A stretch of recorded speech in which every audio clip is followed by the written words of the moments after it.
Craven, number 2 in the series last year, hungry for more.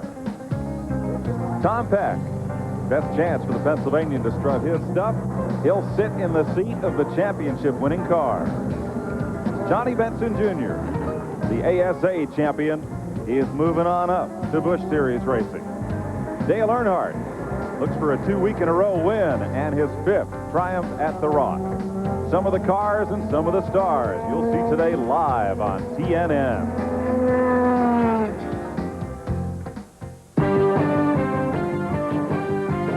TNN Motorsports proudly presents live exclusive coverage of the Goodwrench 200 from the North Carolina Motor Speedway at Rockingham. It is a cold, windy, blustery day here at the Rock. A lot of snowmobile suits in the grandstand replacing the suntan oil for Daytona. Hi, everybody. I'm Mike Joy along with Buddy Baker. And, Buddy, for many of these drivers, Daytona stands by itself, and here is kind of where their season really starts. Well, Daytona's kind of the glitter part. Now we're down to the brass knuckle part of the season where everybody gets together and says, okay, guys, we had a bad Daytona or a good Daytona, but now we have to make the car perfect in handling and everything, so we really got to get with it. For 3 years on TNN, we've sat alongside our good friend and colleague Neil Bonnet. And Buddy and I have agreed over these last 12 days that the toughest of this season will be when we walk down in that booth and Neil's not walking right behind us to say, how y'all doing? We got a letter here at the Speedway today from a fan in upstate New York that expresses what a lot of us are thinking. And she writes, I never had the privilege to meet Neil, but like many others, he seemed like an old friend and neighbor to all of us. And on race days, he'll truly be missed. The broadcasts will go on, but we'll remember his enthusiasm. So will we all. His seat can't be filled, that's for sure. But we'll have a guest with us this afternoon who can add some of his own wit and insight and enthusiasm, Darrell Waltrip. And you spent a good bit of time on this racetrack this weekend. What's different? Well, first of all, just let me say that I'm glad I'm here, but I hate to be here under the circumstances. But the big difference this weekend is the tires. I hate for that to be the first thing out of my mouth, but that's kind of what's going on. It's going to be the story of the week, I guess, for a while. Right now, Hoosier Tires is on the front row here for the Busch race, and Goodyear's lined up behind them. And the real test, I guess, is going to be to see which one will prevail. At Daytona, Goodyear prevailed, and we'll have to see what happens here today. But, you know, Buddy, you've been involved in a few tire wars in your career. What do you think about this one? Well, I tell you, it's kind of the story of the good, bad, and the ugly. I tell you what, I really didn't know which tire to use, and a lot of us walked around with a limp for a while. The good, the bad, and the ugly. I was talking about tire wars. And, not us. Not you two guys. No mirrors in the Waltrip family. We will be back, I hope, right after these messages.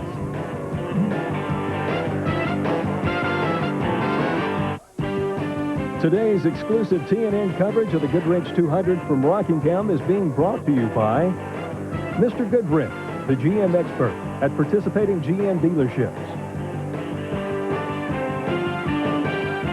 Welcome back to the Rock, where this sunny picture belies the cool weather that awaits the Busch Grand National fans here today and the drivers down on the starting grid waiting to get a little heat in these cars and in those cockpits. Let's go down trackside. Len Jarrett. Well, Mike, the last few times that we have been at Rockingham, Joe Bessie has run awfully well in the Busch Grand National race. In fact, if you watch us last fall, he certainly had the car to win the race. He wound up running a strong third. He's back today. He's in that same car. Joe, you got to be excited about your prospects. We're real excited, Glenn. We had major disappointment at Daytona. To come back to Rockingham, sort of like coming home. And I think we got a real good chance of winning this race here today. And we're real close on signing major sponsorship. And there's nothing I'd like more than to win one for all the little people that have helped me along the way to get to where I've gotten here today in this Busch Series.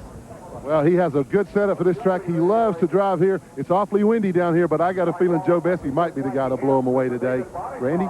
Well, there's a possibility of one person, and he's on the front row. He could blow them all away today. It's Robert Presley. He started off the season very well, finished 9th in the Goodies 300 at Daytona last week. He's on Hoosier tires. He qualified at 148.257 miles per hour.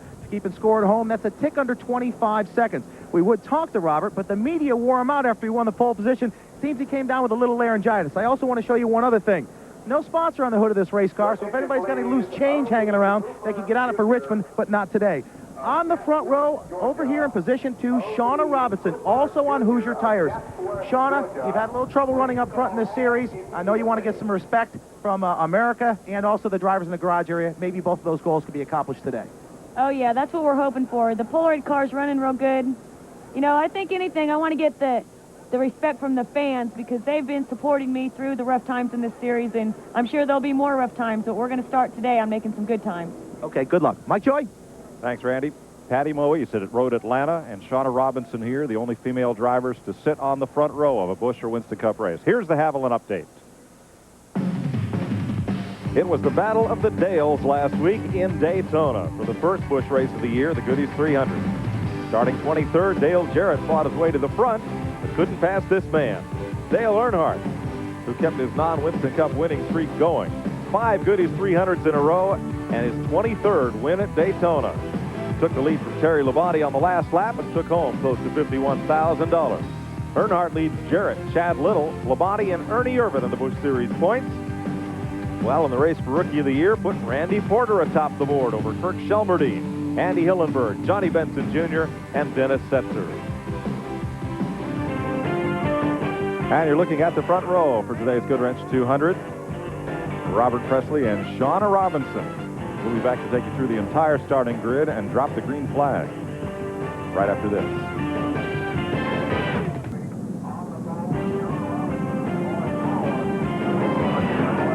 Welcome back to Rockingham, North Carolina. Let's have a look at the Sears Die Hard starting grid for today's Goodwrench 200. Fourth career pole for Robert Presley, and the first time on the front row for the lady from Des Moines, Shauna Robinson.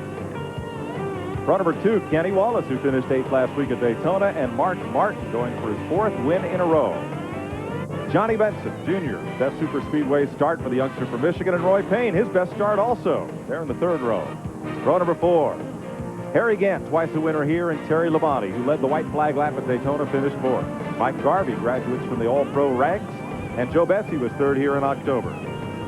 Kirk Shelmerdine, Dale Earnhardt's former crew chief, out-qualified his former boss, and Mike Wallace, who won the ARCA race at Daytona. David Bonnet makes his 3rd career start at Rockingham, and the local driver from nearby Hoffman, Barry Bostic. Jason Keller finished 8th here a year ago, and 25-year-old Chad Chappin from Tennessee. Last year's Rookie of the Year, Hermie Sadler in row 9 with David Green, who finished 5th in this race last year.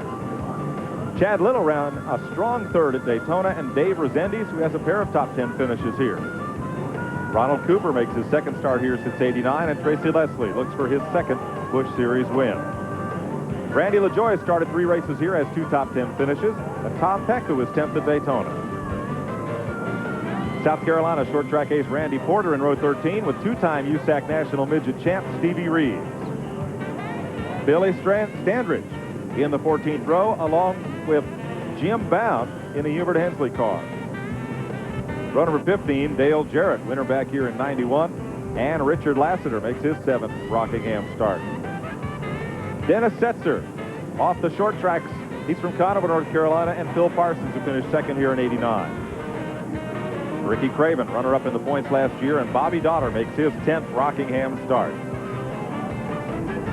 Dale Earnhardt starts way back in 35th position, 4-time winner here, next to Morgan Shepherd, who won this race in '86 and '87. Elton Sawyer makes his first Rockingham start since '91, and Ken Wallace from Pennsylvania, no relation to Kenny, Rusty, and Mike.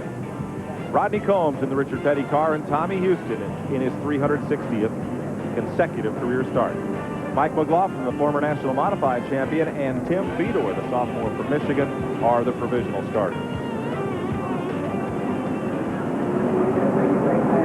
Rockingham is unique. It's just over a mile. It's D-shaped. Professor Baker, who helps run the Buck Baker Driving School here at this speedway. You see turns 1 and 2 different from 3 and 4, and the straightaways are different. Is this 2 different racetracks at each end? Absolutely. You run one corner, of course, with the dog leg, you have a lot of room to let the car go out and actually run faster down the front straightaway. The back straightaway, if you come off too wide, you knock the wall down, so you really have to be careful. Today's weather. Now, come on, when they showed us this in rehearsal, it said too windy, and it is. I think it's about 35 up on the roof. Sunny and windy. 43 Richard Petty-like degrees, and that sky is Petty blue. Mark Martin in the Winn-Dixie Ford, who has won the last 2 of spring Busch races here. We'll show you these views from his 360-degree pan tilt race cam over his shoulder. And behind the roof cam gives you a pretty good look at what Mark sees, and that camera can also pan right and left as he looks left at Kenny Wallace. And if anybody can get close to Mark, we'll see him right here from the bumper cam off the rear bumper. It's going to be 2 laps before we get a green. Let's try to check in with Mark Martin.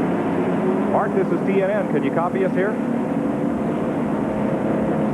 Double check a bit. He may be on with his crew trying to get ready for this thing to get rolling. You see the roof cam up there on the front. They mount that right in the center of the car instead of right or left, so I guess it doesn't interfere aerodynamically one side or the other. In today's race, David Bonnet had planned all along to enter this race here at Rockingham. Said he never really had any second thoughts about continuing his career. It was a little tough to strap in that car for the first practice laps Friday, he told the press. He said he doesn't hope to follow in the legacy of his father. He just hopes to become half as good as driver and ambassador to the sport. Here's Randy Pemberton.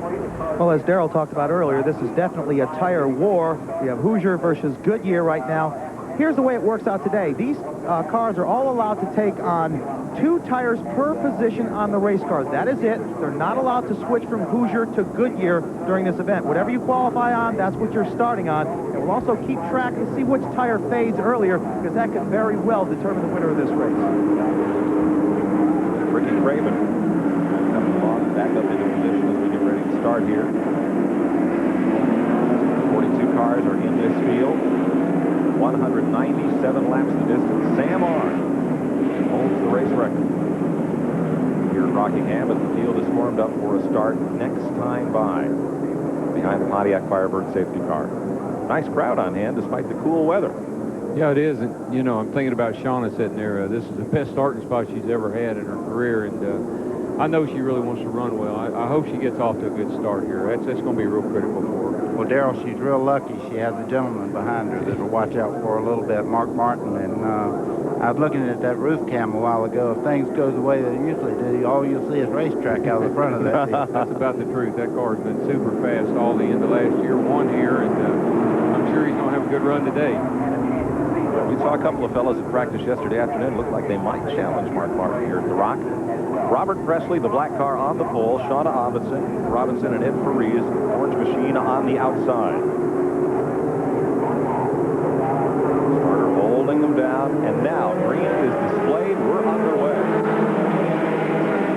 Presley coming up quickly through the gearbox. Robinson looks like she might challenge the bottom as they go through turn 1 and 2. Nice clean start, but the field springs out pretty quickly. Mark Martin in third as they go to turn number 3. Side-by-side battling from about 5th on back. Johnny Benson Jr. to the inside of Roy Payne for 5th. Trouble up in turn 3. Toward the back of the pack. 2 cars involved in it, and it looks like we'll stay green. Ken Wallace made contact with another car and spun down to the bottom of the speedway. Looks like he and Mike McLaughlin. You see Mark Martin up beside Shauna Robinson there. He's giving her plenty of room. You know, the Fords are really fast this year. I noticed at Daytona, you know, the 28 car, the 11 car, and Mark took off there at the end of the race. And Mark was going to win that race, and they had trouble. So the Fords are really fast this year. Kenny Wallace showing in 3rd place there. He is really running a good race. He's one of the fastest cars in all the practice. Harry Gann on the left of your screen in that light green Mannheim auction car, Terry Body. Running 6th and 7th. So far, so good. Everybody's doing a good job of getting themselves in line, getting singled out here, and that's what you want to see happen on the start. Here's this battle. Not too far back on the lead. 4th place on back. Johnny Benson Jr., Shauna Robinson. Johnny in the Staff America number 74 car, the black and red machine. And here are your leaders. And then that front roof right there, he's leaving the green car. That's Harry Gann. I'm getting where I like that paint job. You know, I'm getting a lot of yeah, it's an interesting paint job. And there's Terry Labonte right there behind Harry. That's a fast car. Of course, we got to talk to Joe Bessie. He thinks he's got a good shot here, and he's kind of finding his way up to the field. Bessie right at that pack. The black car last in line.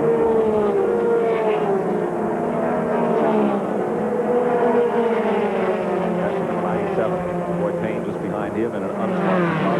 6 unsponsored cars in this field. Coming down pit road here in the 19 car, this early in the race. 11 racing car to pit road. Dennis Setzer, rookie in the Alliance Training Center car, 9. Banking turn number 3. This battle's a bit deep in the field. 27th position here. Mark's got to clear traffic there as soon as he races. I believe Mark's class in the field has been the last couple times we've been here. This no good. There's 3 black cars out in front of the field. Yeah. You know, Robert Presley, Mark Martin, and Kenny Wallace. See Dale Jarrett and Dale Earnhardt going along there. They're on a steady march toward the front also. They're in 24th and 25th positions. Earnhardt started 35th. Robert Presley out front by himself. Bill Papke Racing. Here's the battle once again. 24th spot, the Pick and Pay Chevy of Dale Jarrett. Goodwrench Chevy of Earnhardt moving up on the Detroit Gasket Chevy of Tracy Leslie, number 72. I didn't talk to Dale, but they had a terrible qualifying run. Started, what, 35th? I don't know if that was a problem when he qualified or That back 11 seconds. Go to Randy Pemberton. Well, Kirk Shelmerdine pushing the car behind the wall. I asked the crew what happened. They just said motor with a just a big disappointed look on their face. They ran so well at Daytona, only to get a crash. First was actually running inside the top 10, but his day is over today. He'll have to wait till next time. 3 wide as they stream past Ken Wallace, the TGI Fridays car. Boy, Ken Wallace was a high-speed road or a low-speed roadblock for a high-speed customer. Joe Bessie on the inside of the 74. Johnny Benson Jr. And Roy Payne hanging with that pack. You think Eric Ganson's saying this carburetor's missing? I guarantee you, if we could talk to him right now, he'd say, oh, they just skipped it a little bit, but I don't know. I'll see how, maybe it'll get better. Sorry, guys. That 41 car over there was sideways, and he looks like he's trying to get out by his way now. He had a little help getting that way, but Michael Lansing's lead here in the box, and Robert Presley, the pole sitter out front of the battle here. Shauna Robinson starting the outside pole in the Polaroid 46. Back there at 6th place, battling Johnny Benson Jr. and Joe Bessie. And Benson's going to try the bottom side as they come on 4 and down the front straightaway. You know, this is a good show for Benson because he's made a couple of races crash. I'm sure he's that he's having and Bessie as well. Yeah, you see Mark Martin has run down the 99 car now, and he's on a steady move. That car really worked well later in the race. Hoosier Tires car in the lead. Goodyear shot machine in second. I see the car a little bit sideways from Presley there, coming out the corner. Looks like the right there might be giving up a little bit. Yeah, he was awful fast. His car might be just a little bit loose. That'll make you fast for a little while, but it'll also get you. Back into turn 1 they go.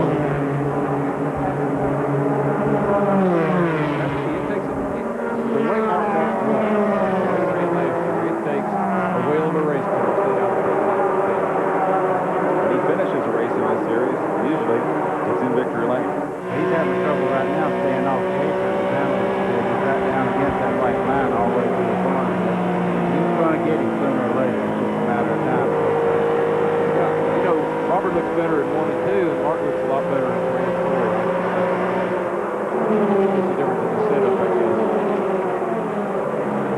Lap traffic, bit of a factor there. That's Mike McLaughlin in the Fiddle Faddle High Tool Chevy, the red car. And Presley has to take a little time dealing with Mike and Mark Martin. You get the car loose, Darrell, and you have to go high like that. That's not a pleasant thing to have to do. Oh, you don't want that. You want to keep that thing when it's loose right on that white line.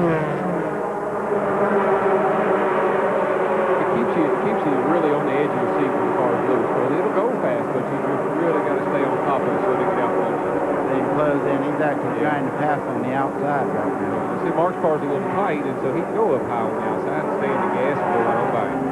Robert gives him room. And the leader, Mark Martin, Dixie Ford. Yeah, maybe we'll get to see that camera work for a little while. Yeah, that rear bumper camera. That's the view both of us may have. Presley's not going to give it up without a fight here. That's Robert Presley. He's a hard driver. He's not going to let Mark just go back. He reminds me a lot of Dale Earnhardt or giving anything up. You have to take it. You don't give it. Rodney Combs comes in. Presley is the kind of guy, if you had a race car, you'd want him. Hard charging style. Hard because he's just so much fun to be around. He's quiet, but he enjoys what he's doing. It's real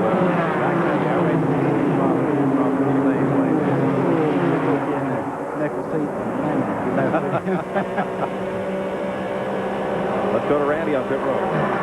Rodney Combs, truck number 43, takes on the wall watch. Evidently, they dropped the cylinder. They also had a fender rubbing, and so Rodney Combs, all kinds of problems after having a fender rubbing. They showed it last week. Showed it with no determination as to what it is. At least now that we got it. King needs a rubber band on that hat. It blew right off his head. Oh, trouble. One car loose, gathers it in. You're like me, might have happened a couple times back there, but they've been able to hang on to it. I thought that group of cars right there has got my attention because I tell you they're really running close together and doing a lot of losing it. Yeah, 10th on back tonight.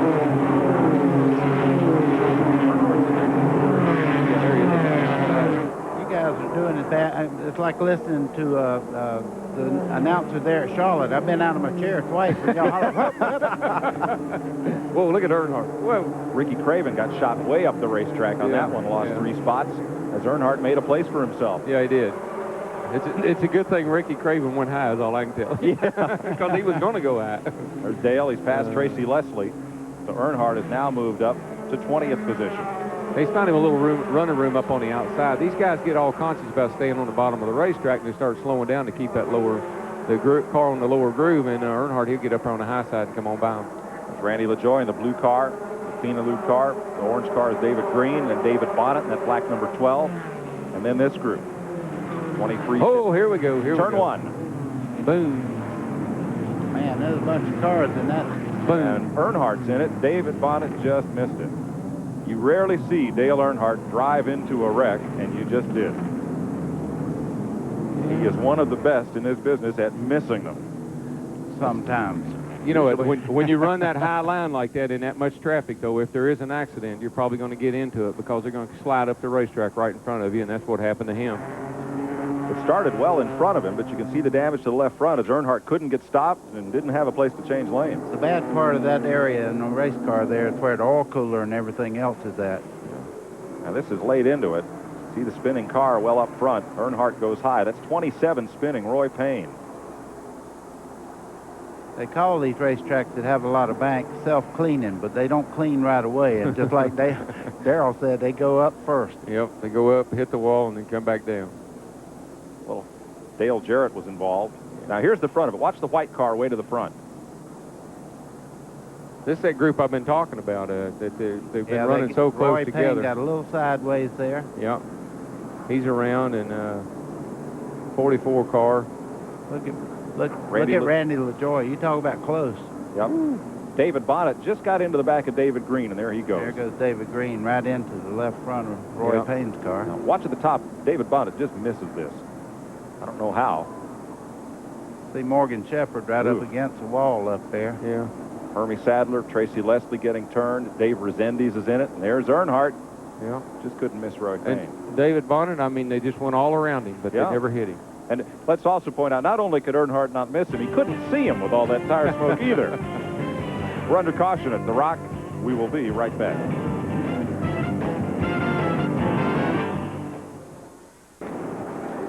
We're under caution at Rockingham. Hermie Sadler's been to pit road, so is Roy Payne and David Green and Ricky Craven, all repairing crash damage from what we have as an 8-car pileup down in turn number 1. Tomorrow, TNN televises the Goodwrench 500 live here from the Rock. NASCAR Winston Cup racing coverage begins at noon Eastern. Check your listings. Some may say 12:30, but we're on the air straight up at noon. Join us live here at the Rock on the network that brings you more NASCAR racing than anybody else. David Bonnet is in. They may work on the car. They may just work on him after he went through that accident up there. He might want to come and get a drink. Speaking of work, let's run a Dale Earnhardt's car. That's a pretty smart move, though. He was right in the middle of that wreck, and he might have run over something. It's always better to change those tires and maybe not have a flat in front of everybody when the race starts back. Oh, yeah. It gives him somewhat of an advantage later on. You know, looking at Earnhardt's car, after Daytona, the Saturday race down there, I wouldn't count him out, folks. He might still have a shot. He's still on the lead lap, but he's at a bit of a disadvantage pitting on the backstretch side of the racetrack. They pit 20 cars in front, and everybody else pits on the backstretch side. Yeah, that's definitely not a plus. Not here, anyway. Here's Glenn Jarrett. Well, Mike, we're down here amidst all these cars trying to get the wreck repairs completed. Hermie Sadler back in, Roy Payne. Shauna Robinson also pitted. She was not involved in it, but she complained that the car was very, very loose. Now, she was on Hoosier tires, and they did change all 4 tires, put a bunch of wedge in the car. Crew Chief Terry Allen told me that it was just real, real loose. It was very uncomfortable, so we'll see what happens. Here comes Dave Resendez back in. A lot of cars really torn up there. Oh, Dave's going to need a nose job. Ricky Craven, David Green. So that Dave is, too. And on top of that, the hood flew up, and that probably busted the windshield. You're not supposed to open those tea bags. You're just No. supposed to dunk them the way they are, right? He's got that one opened up. That one there's falling apart. Well, you know, I feel a lot better about jumping out of my seat because that was coming. You just jumped before the wreck. You knew there was going to be one. Here comes Redenzez, or however how you say his name. Dave will do. Dave will do. Looking out the side window here. Yep. I got a little story to tell while we're on a little break here. I had a hood fly up like that in practice session in Atlanta. I'd had trouble in my neck for years. And that thing flew up going down the back straightaway and hit me and just made a dome out of the top on my head. I never had another moment's trouble with my neck from that day forward. So that was my chiropractor. Well, Darryl, you had the best hood story. I think at Dover when when one of yours flipped up. Yeah. And you had to get radio controlled around the racetrack. Oh yeah, and it was on national TV. Yep. they never come up unless it's on national TV. Let's go to Randy. Well, Earnhardt's pulled in. He's pitting on the backstretch back here. As you can see, I mean, massive damage in the front end of this car. He's getting ready to pull away, but as Darrell can attest, that's going to have a lot of lift on it. And let me tell you, you do need aerodynamics here at a 1-mile track. He's in for a rough day from here on in. Yeah, I'd say so. The big thing is that the car won't drive like it did, and it may have knocked a toe out as well. And he's just trying to get stuff pulled out of the way so he can get back to running and see if he's going to have anything there to work with or not. Might be overheating as well as a report. I remember that day you told me that Randy Dorton, your spotter, drove the car around the racetrack for you. I could see absolutely nothing, and I just listened to him, and he said, "You're almost there. You're almost there. You're here. Turn, stop, back up, pull over, and all that good stuff." Well, the water's ready for tea. Wow. Kind of rough. Tough break for Dave Resendez. Yeah, it is. Tracy Leslie makes a stop, comes back out. Still a little bit of cleanup down in turns 1 and 2, so we're a lap or 2 from going racing here. Well, I wonder how Mark's feeling along now. He's had to work real hard. Well, it's a position he's practiced quite a bit down here. So. I know. Well, 1 to go. We're going racing. Oh, 1 to go. So it's Mark Martin in front, Robert Presley in second, Kenny Wallace in third, the 3 black cars. Then Harry Gant in fourth. Terry Labonte is fifth. Running in sixth is Joe Bessie as we get set to go back to green. Johnny Benson Jr. is seventh. Eighth, Mike Wallace. Ninth is Mike Garvey. Good run in the early going for him. Jason Keller is running 11th. Randy LaJoy is 12th. Chad Little in 13th position. After Chad, let's put the 31 car of Tom Peck, new driver for Steve Grissom Motorsports. 14th is going to be Ronald Cooper. 15th is Phil Parsons. 16th, Dennis Setzer. 17th, Elton Sawyer. 18th, Bobby Daughter. 19th, Morgan Shepherd. And 20th, Kevin LePage from Vermont. The Vermont Teddy Bear Company is on that car, and they got teddy bears all over the place. What do they make teddy bears? Yeah. Yes, they do. I've seen the trailer that sells them at the racetrack yesterday. Oh, They got them from 8 foot tall down to a hand size. I'll send Jessica and Sarah over to see that young man. Good deal. Green flag, and we're back to green at lap 30 of 197 laps.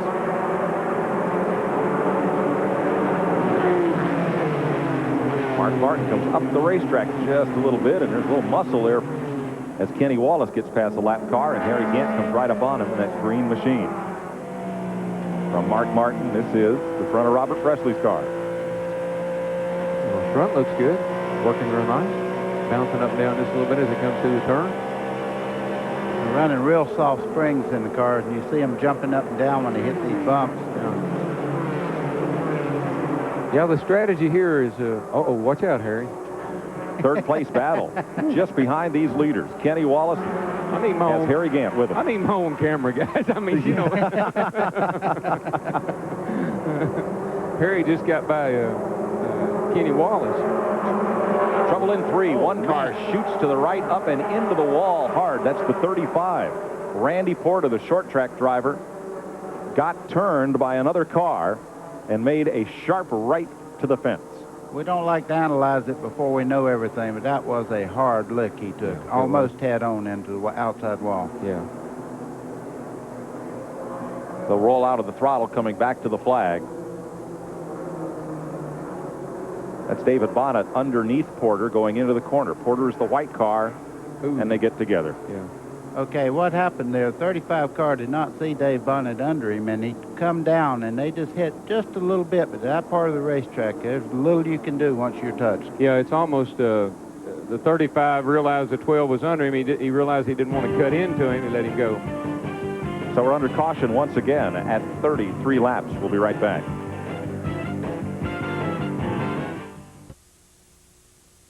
TNN's exclusive coverage of the Goodwrench 200 is brought to you by Napa. We keep America running. Welcome back to Rockingham. Let's join Randy Pemberton in the Busch Garage. Well, Dale Jarrett's standing here. He's trying to smile, but it's not working too well. Dale, tough luck, couldn't miss the wreck. Is that what happened? Yeah, I had it missed, really. I saw it happening, and I got slowed down and was going down towards the bottom of the track, and one of the cars that was involved came off and got me in the right front. So, you know, it's just one of those deals happening. It's good, hard racing up there, and everybody trying. What about tomorrow? We got Sunday coming up. You've got a little jinx on your shoulders. Didn't have a good Daytona, and here we are. You didn't qualify so well for tomorrow's race. Yeah, we're struggling right now. Nothing going right. It seems that every move that we make is the wrong direction to go, and hopefully we'll get everything straightened out. You know, we've got good sponsors with both cars, with Shoe World and Interstate, and hopefully things will get going, and we can be a factor tomorrow. We got a long way to go, and you know, you got to worry about the same type of things happening, but we got to be aggressive at the same time. Okay, good luck, Dale. Now let's go to your brother, Glenn Jarrett, who's with Robert Presley. What's going on there, Glenn? Well, I'd like to be with Robert, Randy. He's in the car. I'm just in his pit. But I watched on that last green flag run. I watched how he pressured Mark Martin. And I came down and asked if he was really having a problem. And they said no, that he just decided to back off, save the tires for a while. The car might have been just a little bit loose, but they were just going to try to save the tires. He was trying to run Mark a little harder to get him to use his tires up. So playing a little cat and mouse with him right now. But they still think he's got the car to win the race. I don't know. Mark Martin is your leader. Robert Presley is second, and this man, Harry Gant, is third. Let me ask you something. You see Harry Gant sitting there. He's skipped and popped his way all the way up to the front now. How many times have you heard this story, Dan? I'm telling you, we was at Richmond. He beat us for the race, win there, one of the night races in the Busch Series here. Got out after race over and come over and I was talking to him. I said, man, your car is running. He said, oh, old car. I didn't think I was going to be able to handle you boys. It was just a skipping all the way down the straightaway. And that's where he passed his head down the straightaway. I'll tell you, he's a funny man to listen to. He's always got a story to tell. And he's running third. Kenny Wallace is fourth. As we look a little back through the field here, there's Wallace in the TIC Financial. Number 8, these shots from our DuPont Automotive Finishes helicopter, high above the North Carolina Motor Speedway. And let's go back to Randy. Dale Earnhardt standing back here, just got out of your car. What's the deal? Well, that mess front end up so bad that it's pushed when we went back out there, and it's not going to run good like that, and it's going to be in the way and take another chance of turning it on up. We got to run this car at Richmond next week, so not running for points. We decided just to get out of the way and let them race, but I think we'd have been okay, even, you know, maybe the top 10 car. But Mark and them guys are flying. We're not really hooked up today, so we'll see what we can do tomorrow. Preview tomorrow for us. How you running? Running pretty good. It's going to be, I think, the same kind of Rockingham. You got the safety tires and run consistent. And I think there's a couple cars there that's running good naturally, and that's Mark Martin and Rusty Wallace. I think it's really consistent on the track. And we went out and run some long runs this morning and felt like trying to get our car consistent as we could, like we did in the past year. We've been in second here in these races, so maybe we can do it again. Okay, good luck tomorrow. Don't forget, you'll see the Goodwrench 500 here on TNN Live. Our coverage begins at 12 noon. Tommy Houston comes off pit road. Has no sponsorship for this year. Picked up the Luxair sponsorship for today. Mike Stefanik, their driver, injured at Daytona, chipped his shin bone and fractured a toe in that multi-car tangle. So it's sidelined today, and so Tommy, running his own car with his own team, has picked up that sponsorship for the afternoon. Looking at Terry Allen and his Polaroid crew for Shauna Robinson and a whole bunch of guys with winter weather clothes on. Yeah, it's chilly out there today, and of course it's going to be about the same tomorrow, but that's good for the drivers and the cars because they like that cold air. Not so good for the pit crews. No, they got to wrap up and stay warm, but it makes the cars run better, makes them handle a little bit better. You don't get the track so hot and slick and greasy like it does when it's, the summer race here. Lights out on the top of the Pontiac safety car. One lap will go racing.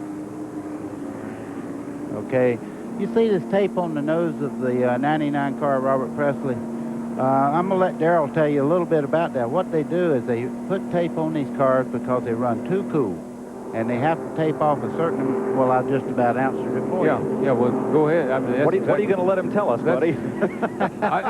Do you want me to tell him that part of it's coming off and he might be running too cool? Well, that'd be good. What it does, though, it will make the car push a little more when that tape, if it does come off. It will. It creates a little bit more downforce on the nose.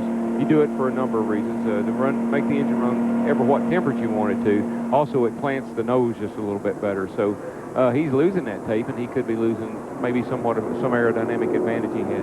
Well, since he's loose, that may help him. It could help him very much, yeah. And being behind Mark helps him too. Green flag once again. Mark Martin, Robert Presley, that's Mike McLaughlin up in the high lane, one lap down. He settles in before Harry Gant in third, Kenny Wallace in fourth, and Terry Labonte in fifth.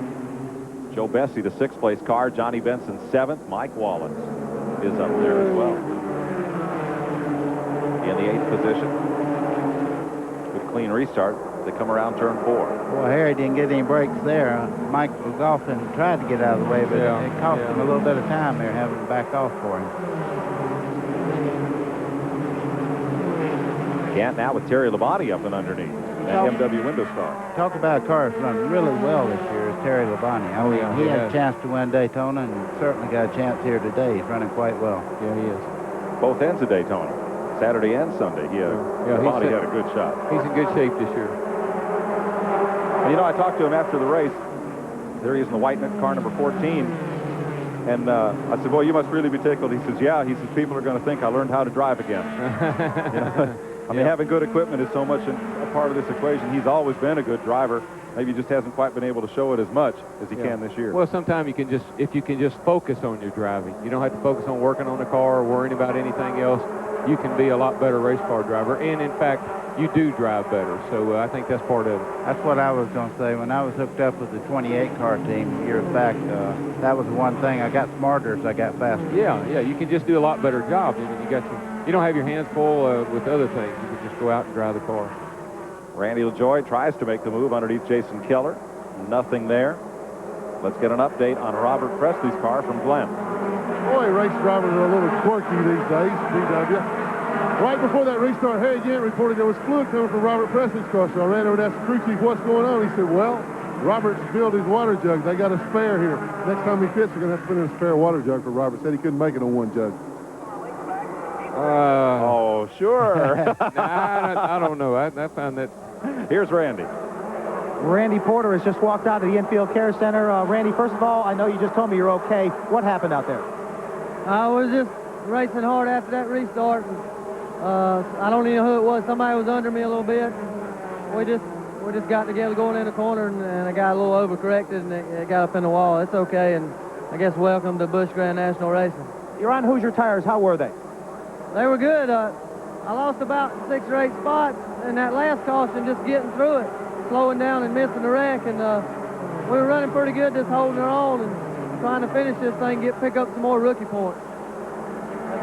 First Rockingham start for Porter. He'll be back, and I think he'll be a good addition to this series. Yeah, he's a good, aggressive young driver, and I think he'll get the job done eventually. Watching Robert Presley, I tell you what, he's hooked up pretty good, Darrell. He's not losing any ground to Mark, and that's hard to do at this racetrack. Yeah, I think what he's doing is just what he said what his crew said he's doing. He's going to run the car just over how hard Mark's going to run. There's two different brands of tires there, so they're each going to kind of play the game and see who's the last the longest.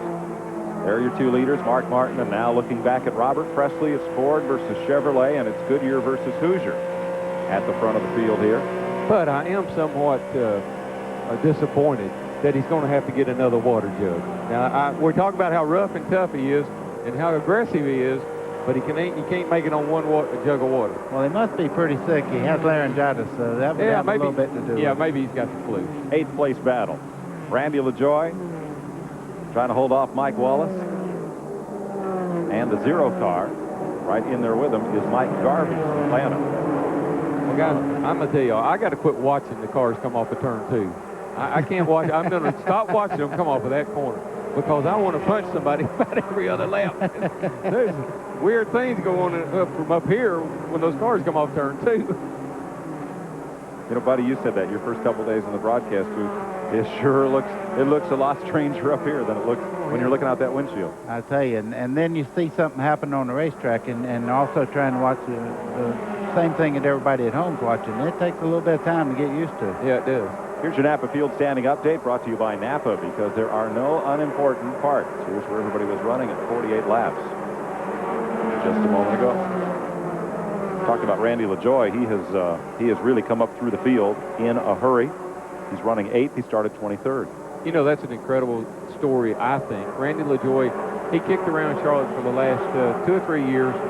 Just taking odd jobs, working at Thompson Stones, working in different people's shops, asking people to give him a chance, and nobody did, and he jumped in that race car, and he has been somebody to deal with every race. He has. His dad was a great modified driver at the old Danbury Fairgrounds in Connecticut. And when you pick up an old copy of Illustrated Speedway News, you could always tell the shots from Danbury because there'd be 3 cars stacked one on top of another from each one of the wrecks they'd have on that little short track. Here's a look at Randy. His dad was a great one, and he had that 2nd place finish at Talladega that you saw here on TNN, and his dad was the first guy to come running. Congratulate him. Dick Moroso's put a lot of faith in this young driver. And, buddy, you've worked with him as teammates down at Daytona and in winter testing, and he'll be strong. What we're doing, we're trying to get a little baseline, you know, so when he does come full-time Western Cup next year, and I tell you, he's going to be a star of the future. He has some baseline to start with, and quite frankly, he's doing a better job than I am, so I don't know what kind of baseline I'm going to put out there for him. Right behind LaJoy comes this battle. Mike Wallace fighting along with Phil Parsons in the number 29, the Tracy Lawrence Enterprises Oldsmobile. Cliff Champion turning the wrenches for Phil Parsons, and that 0 is Mike Garvey in the Ned Laware Motorsports, number 0 out of Atlanta, a Pontiac. 9th, 10th, and 11th, and Chad Little closing in the Bayer Select Ford, the Mark Rippon car, at the top of your screen. 10th place they're fighting for. Here comes Parsons up the outside. Gonna make it work. Like you said, racing all around the track. Yeah. Where else would they race? I didn't say that. You know, I wouldn't say that. I think Robert's slowing down a little bit more than now than he. I think something's happening to him. He's gotten real loose, or the chassis gone away, or something. Because Harry's caught him, and here we see Mike Wallace, who's on Goodyear, kind of drifting back a bit. He'd made a couple of pit stops for adjustments, but this whole pack is going to move past the Barrio and FDP brakes Chevy. Well, as both of you guys know, the longer you make a green flag run, the more a chassis problem becomes a problem. I mean, you can restart and you can keep up for 5 or 10, 15 laps, and all of a sudden the chassis goes away and you're back in trouble again. Yeah. I think that's what happened to Robert. Unscheduled pit stop for Ricky Craven for right side tires. Here's a look at where Phil Parsons has come. Started 32nd, and he's up to 9th. Well, that's a good run.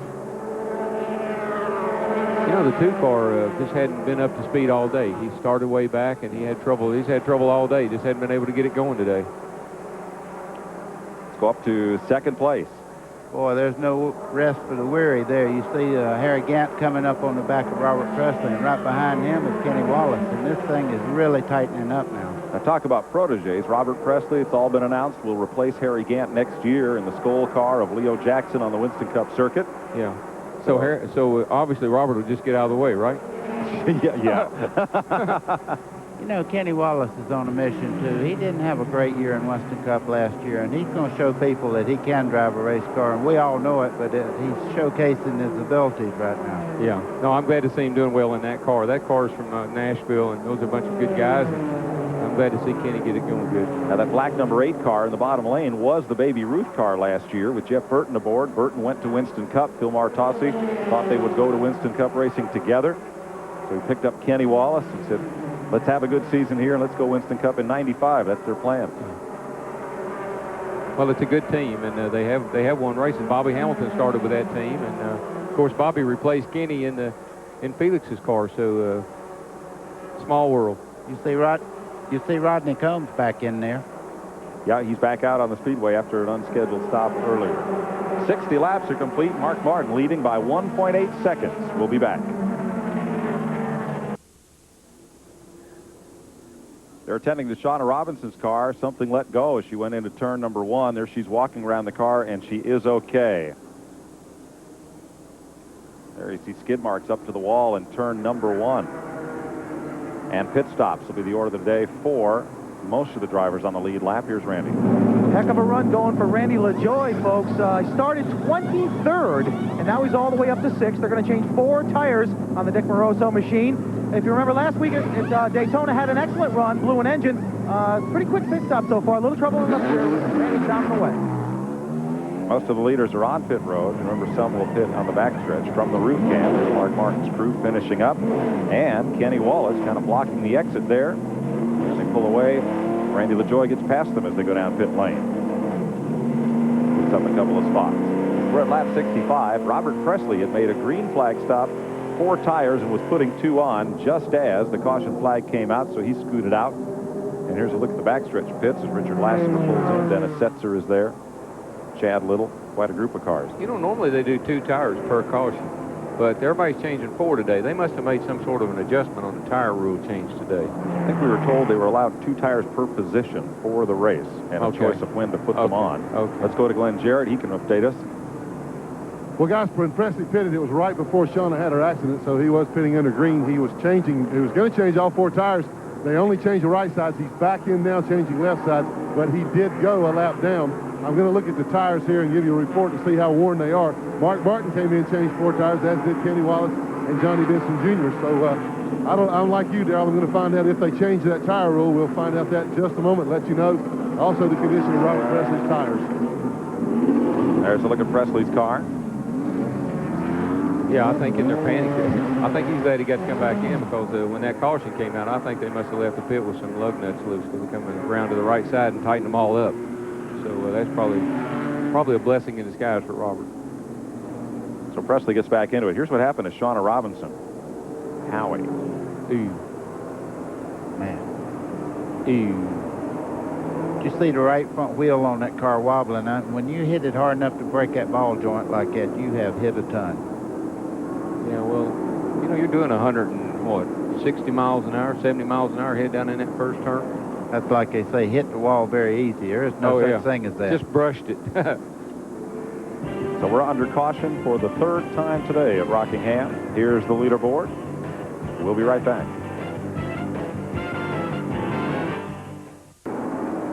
Assisting with our aerial coverage today are the folks from DuPont Automotive Finishes, the official finish of NASCAR, giving you these helicopter-mounted views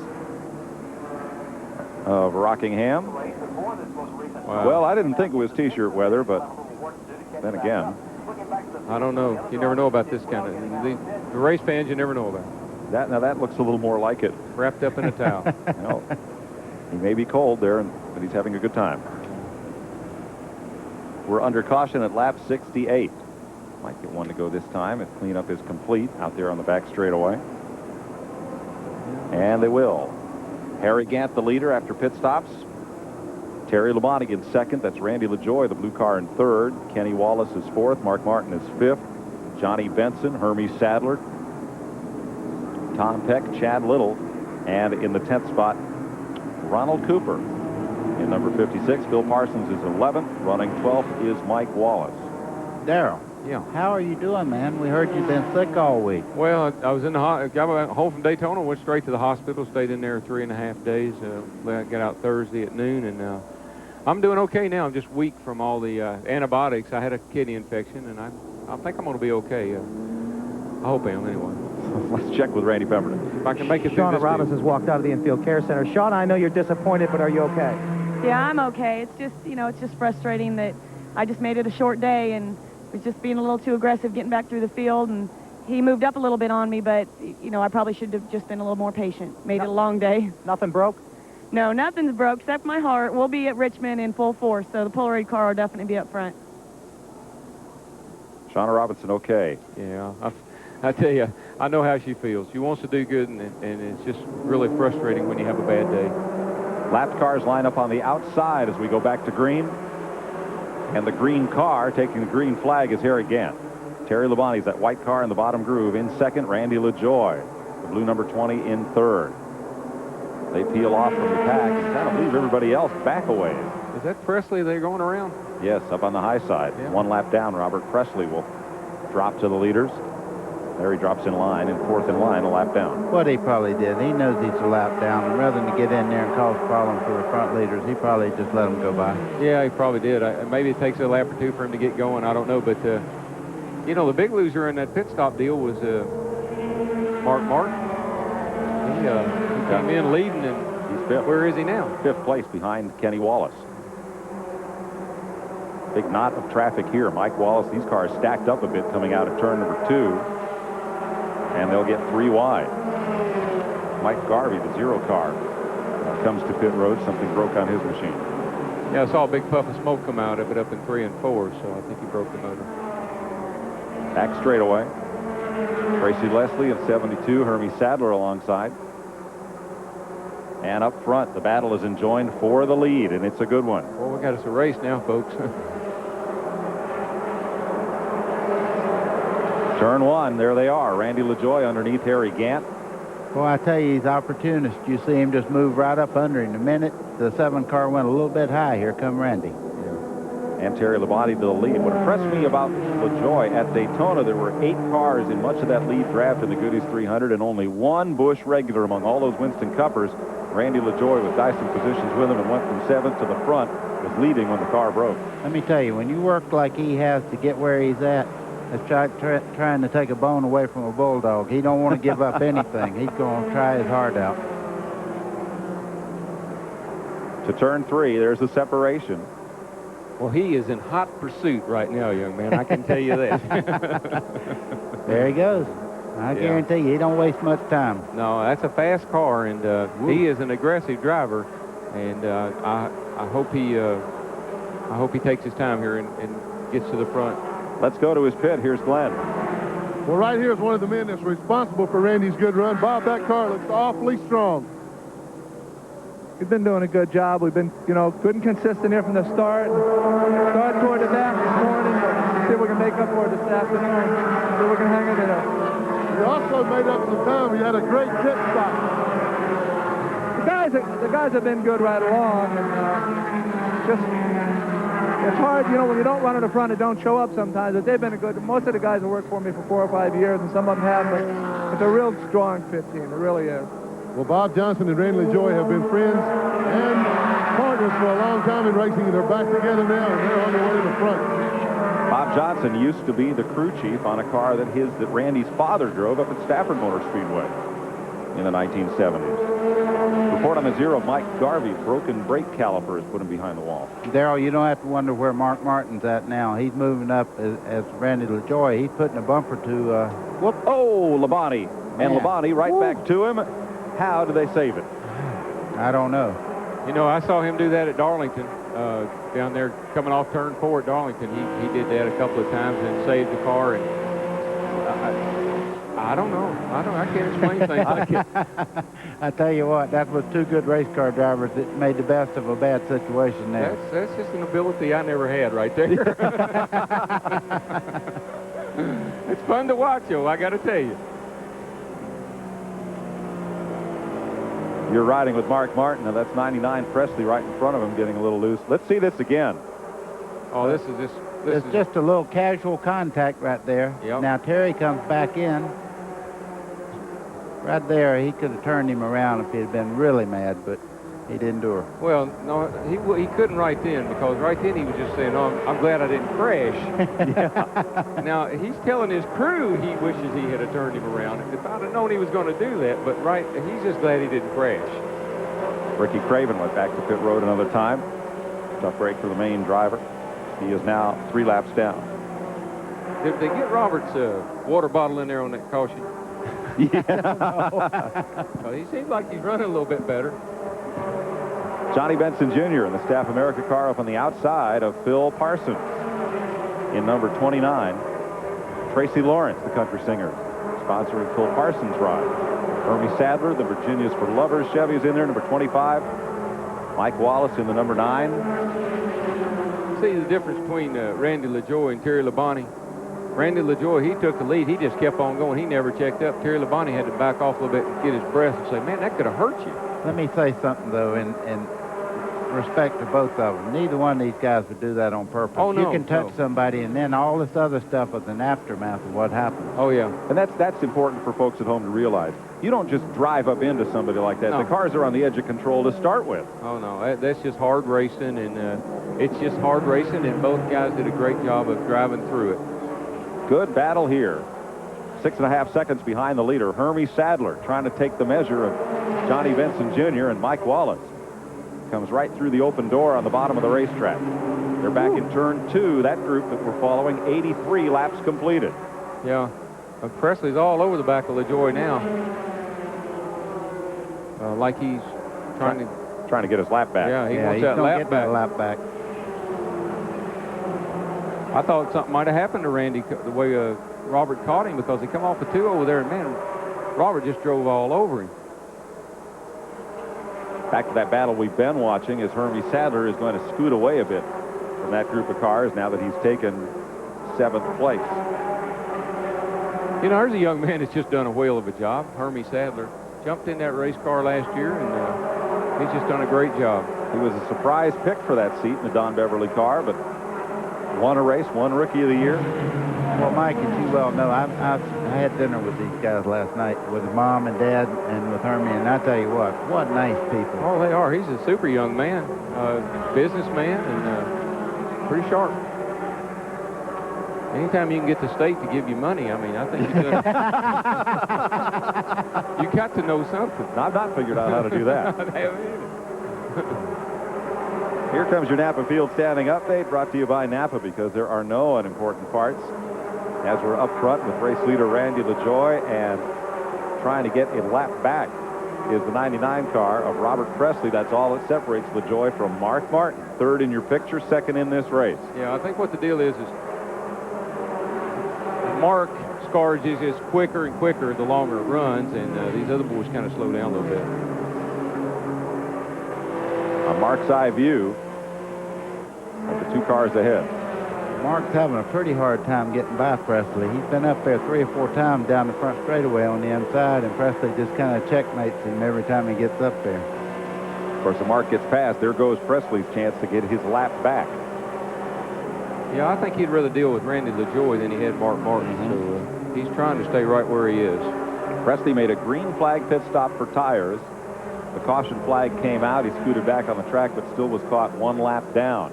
That happened while we were in break, just as Shauna Robinson's car went into the wall. And you're talking about disheartening to have a car as good as Roberts is, and just bad timing, make a pit stop. Now you're a lap down. Now you're driving hard as you can go. You should be up there leading the race or running 2nd, and you're a lap down. And that really, boy, that takes a lot of fight out of the driver. Boy, he got that lap back just as we were talking there. He sure did. He's determined right now. They move past David Bonnet, and we'll go to break at 89 laps complete. We are coming up on halfway in the Goodwrench 200. Your leader, Randy LaJoie. We'll be right back to the North Carolina Motor Speedway after this. Today's exclusive TNN coverage of the Goodwrench 200 is brought to you by Smooth Busch beer. An easy drinking Busch Light. Robert Presley. Phil Parsons has let one go going down into turn number 1. And will be under caution. That's right to the Tracy Lawrence car, and Parsons, out of Farmington Hills, Michigan originally, takes it straight to the garage. While we were away, Mark Martin put this move on Randy LaJoie, who was not going to give up the lead without a struggle. Oh, no. I mean, this is good, hard side-by-side racing. Randy was getting in the corner good, but Mark was getting off a little better. You see Kenny Wallace moving up there. He had a little scare going in the next corner. Yeah. He loses control going in the corner down there and almost got them both. But the big winner here is, in this deal, I mean, Phil loses because he blew up. Robert Presley wins because he gets his lap back. Good point. Presley is back on the lead lap. Mark Martin's your leader. Randy LaJoie is second. Kenny Wallace is third. Fourth is Harry Gant. And fifth is Terry Labonte. Phil Parsons was running sixth at the time this happened. Yeah, he was running a great race. That's a good race car. He's had some good runs in that car. Parsons, one of the veterans of this series, but the all-time veteran is the man who started every race in this series, Tommy Houston, 360 consecutive starts. And that streak, as we learned last week in Daytona, may be in jeopardy. Glenn Jarrett. Glenn? Well, you're looking at car number 6 here, driven by Tommy Houston, one of the most familiar cars on the Busch circuit. He started, I believe, 360 of these races in a row. Only guy to ever start them all, but I understand that may be coming to an end. Yeah, unless we get some major sponsorship on this Busch Grand National Circuit and on our Ford here, we're not going to keep on racing. You know, matter of fact, I'm going to have to take a serious look about going to Richmond next weekend. And, you know, we had Lux there on the car this week. Those folks come across, and it was pretty nice. And the car was running pretty good. We tore an engine up in last practice this morning, scrambled. Didn't get the clutch adjusted back exactly right, and the clutch just got slipping so bad. Didn't anything tear up or blow up, you know, but it's just going like that. And we were 9 laps down, and I just went ahead and parked the car. I hope that's not the last time we see Tommy Houston. Mike? No, I'm sure it won't be, Glenn. We are under caution here at the Rock. There's your leaderboard. We will be back after this.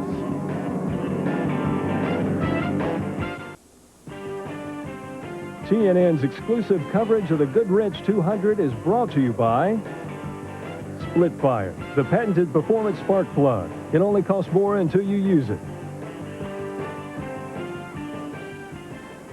Back in the pits, Robert Presley, the pole sitter for this race. Just a little check of lug nuts there, make sure everything's tightened up. Away he goes.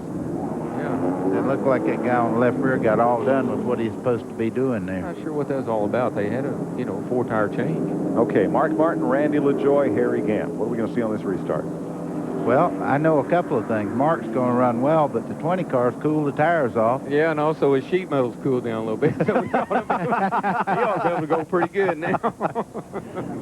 Man, the whole right side of that car looks like it's been just pressed all up against the roll cage and everything. Now look at the right side of Randy LaJoie's car when he and Terry Labonte got together. Wow. See, that's why they put the sponsor logos way up high like that. That's right. Here's Randy. Phil Parsons standing here. Phil, I hate to see you out. What happened? Well, I think something happened to the engine. I'll tell you, this was the best car I've had in a long time. I think we were running 6th. We started 32nd. We were running 6th, and we were catching the leaders. I mean, 10 or 20 laps, we'd have passed them all and went on. This is the best car I've had in a long time. I can't thank my sponsors enough. Tracy Lawrence. Tracy, if you're watching, I know you're on tour somewhere. We appreciate it. We'll try to do it again. And Cliff, Mike, all the guys, they did a heck of a job. Carl Wagner motor was running. I mean, it was the best motor I've ever had. Something happened to it. Those things happen. But we'll be back at Atlanta, and we can't wait. Good luck at Atlanta. Thanks. Getting set for the restart. This time by Mark Martin in front, Randy LaJoie in second. There's LaJoie's number 20, and here's where he's come through the field. And 1 to go before we go racing. In third, Harry Gant. There's that green Mannheim car just behind your 2 leaders and the first Chevy in the field. In fourth, another Ford, the number 8 car, that black number 8, is that of Kenny Wallace. In fifth, the number 14, the MW Windows car, Terry Labonte. Mike Wallace is up there. He's the 6th place car, the MPP brakes. Number 9 Chevy. I don't recall those front cars being in the pits. Have they been in the pit one time? At least. I think back about the caution of lap 63, everybody was in. So they should have quite a few tires left down there to put on later on in the race, I think. I think Kenny Wallace will run. I think he'll pick up the pace when he makes a pit stop and makes a little chassis adjustment. Yeah, that car's fast. He's got to tighten that thing up a little bit. Yeah. It comes off the corner good, but going in the corner underneath another car, it just turns sideways on it. Getting set for the restart, Johnny Benson back in the 7th position. Jason Keller is 8th. Tom Peck is 9th. Ronald Cooper is 10th. Joe Bessie in the 11th position. Bobby Dotter is 12th. 13th is Stevie Reeves, having a good run here. Morgan Shepherd is 14th. 15th is Elton Sawyer. 16th is Hermie Sadler. 17th position would be Jim Bound. And 18th, Dennis Setzer. 19th is Chad Little. And 20th, Robert Presley. Those 20 cars are on the lead lap as we go back to green. They're coming up to speed. Old Mark, he gets him a good jump every time. I think that's for all those ASA races he run. I mean, how you start off a lot of times means whether you're going to win or lose. Oh, yeah, they're little short races. As you can see, he got a 25 car length lead there just on a restart. Front 4 cars fan out, a couple of car lengths apart. Front 5 make that with Labonte. I'll tell you a guy that's wasting no time, excuse me, Mike, is Robert Presley. He is coming from the back to the front in a hurry. He's hammered down. Mike Wallace gets under Mike McLaughlin, who is a lap down. There's Morgan Shepherd, and Presley goes right around Shepherd in the 3rd groove up on the outside and drops to the bottom of the racetrack past Tim Fedewa, and now Joe Bessie. He is in a hurry. Oh, yeah, he's got it going. He's fast, and he knows he's fast, and he wants to get through that traffic. Presley on new tires, pulls up, checks up on Tracy Leslie, tries to squeeze in between and can't do it. That was a smart move on his part to stop that progress right there. Oh, yeah. He still wants a 3rd lane up there. Well, he's going to get him a little jump off that corner. That car is really flying right now. Of course, he's the only guy on new tires, and that makes a whale of a difference. Look at him get in that corner. Past Tracy Leslie now. And he's up to 10th place. Yeah. Took the restart 20th, lap and a half, and he's 10th. Yeah. That's one of the things about sitting up here watching. This is kind of fun to watch that. I would probably notice that if I was down in the garage area working on a race car. It would be more fun to watch if that was your car and you were in it. Ooh. I think that's a good point. Harry Gant and Kenny Wallace. Terry Labonte looking in. Now, he can pass Harry Gant because Harry's going a little bit higher in the corner than the rest of them, and he's not right down against the 8 car. He can make the pass on him without any trouble. Cars that are hugging him tight, though, he can't do that. You know, there's got to be something wrong with Harry's car because he hadn't been up next to the wall all day long. As you speak, he goes. Harry, he's got to get up there sooner or later. I mean, Harry Gant does not run Rockingham without rubbing the paint off the wall. You know, they measure this track 15 feet in from the outside wall, so Harry's probably the only guy that runs the whole 500 miles. The other guys run down to the bottom, run about 485 or so.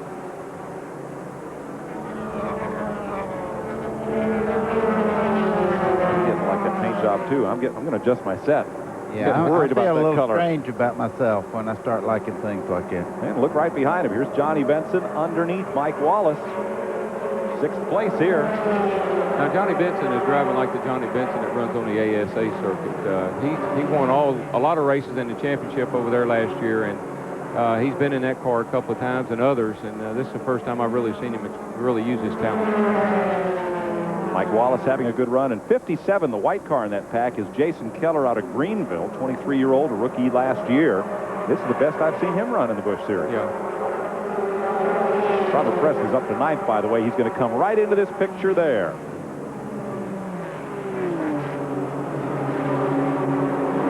That is what we would call Rapid Robert right now. Yeah, that'll look real impressive till he gets up about 3rd place, and all of a sudden it'll look like he hit a rock.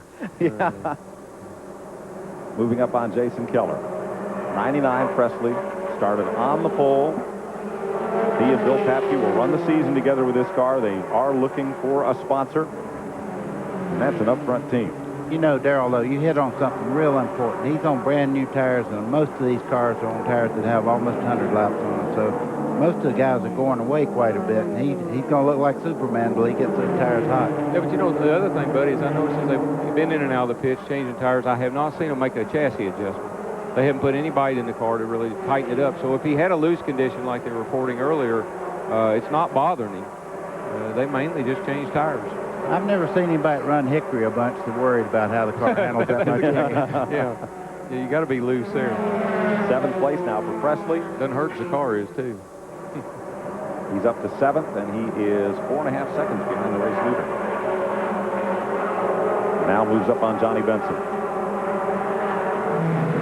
You know, I look at that car, Johnny Benson's, and that paint job would have brought a lot of attention several years back, but now it's just kind of ordinary. The 99 car is one that looks out of place with a standard paint job. You know, back a few years ago, buddy, these cars, they were individually owned and individually operated, if you will, and you kind of painted them black or white or blue or red, and that's the way everybody had about the same color race cars. Now they have graphics on them that you can tell some professional agency has designed most of these race cars for real appeal, and that's because of the involvement of all the big league sponsors in this series now. Yeah, some of these teams have color consultants. They'll paint a car, put it on a track, put TV cameras on it, and see how it looks.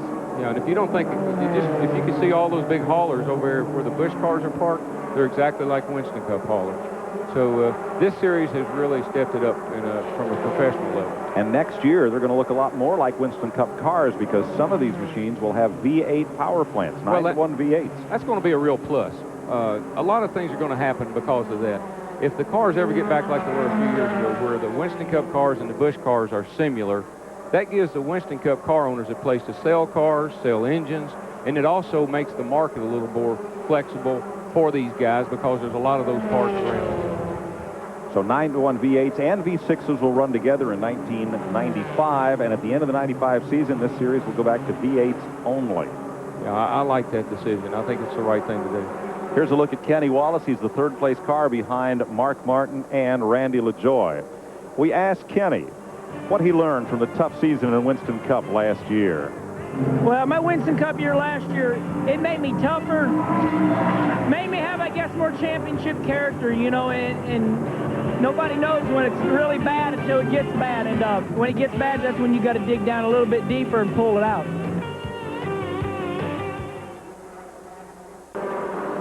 .120 laps complete at Rockingham. As our aerial photos are provided by DuPont Automotive Finishes, today's high-performance cars need high-performance DuPont paint systems. A couple of them out there could use a little bit of paint system right now. Here's your fifth place battle. Harry Gant and Terry Labonte have been fighting fifth place back and forth. Presley just worked his way right by those guys, and he is still Robert impressive, if you ask me, because he's coming to the front, and not only that, if we're in another caution, I believe he's got this thing going his way. Now, just in front of this battle of Harry Gant and Terry Labonte, by about 20 car lengths, here they are. There's Kenny Wallace, number 8, Randy LaJoie, number 20, and his mirror is all filled up with Robert Presley. Not for long. No, that's pretty much gone. He had to back out there for a slower car. Yeah. Ken Wallace was the pick there. Presley's going to try the bottom again. Boy, that car sticks. It really looks stable now. And then I think the thing that impressed me was the fact that they did not make any chassis adjustments. So they're really just working with tires. And he's done an incredible job coming from 20th a few laps ago up to 3rd place now. And folks, you've seen a good display of being, you used to call it aggressive smooth, but aggressive patient, especially on Presley's part. Yeah, he used incredibly good judgment all the way up through there. He had to pass lap cars. He also had to pass very fast race cars, and he's done it. And he's closing in on the 2nd place car, and it won't be long till he will be closing in on Mr. Mark Martin. He's 3 seconds behind the leader. Well, I'll be very interested when everybody goes on fresh tires if they have another caution and just see exactly where he's at. Here's your Napa Field standing update. Brought to you by Napa, because there are no unimportant parts. Show you where your favorite driver's running at 120 laps. Yeah, I think you're right, buddy. I think that he's going to look equally as bad if he doesn't have another set of tires to put on, and I'm not sure what the count is. So right now, the best thing I think he could hope for is no more cautions, because he has tires fresher than anyone else, and the rest of the guys are probably hoping that there's going to be at least one more so they can use that last set. Working over Kenny Wallace. Kenny's doing the best thing you can do right now with somebody that's on fresher tires and make yourself pretty wide where they can't just drive well. As I speak, he goes right by with no problem whatsoever. Well, that could be a smart move on Kenny's part, not wanting to use up his race car. Yeah, Kenny's doing the right thing. They're calling Kenny on the radio. They're telling him where Mark is, what the interval is, and they probably told him to pick it up because he did pick up the pace a little bit and see if he could catch Mark. I believe Mark's on cruise control right now, and it's just going to whatever it takes to stay out front. Let's check on pit road. Here's Randy. Well, guys, David Bonnet has a little bit of a problem, and Darrell can relate to this. He's out there with a helmet, and he does not have a shoulder strap. Now, granted, at places like Bristol, where the banks are very high, you guys have to run with a shoulder strap. His neck is extremely tired. He's fallen off a second and a half, almost 2 seconds a lap right now, and he's very concerned. His crew's down here talking. They're going to have to bring him in possibly under green. They have brought in a neck brace over for him that he can put it on. He simply cannot hold his head up right now.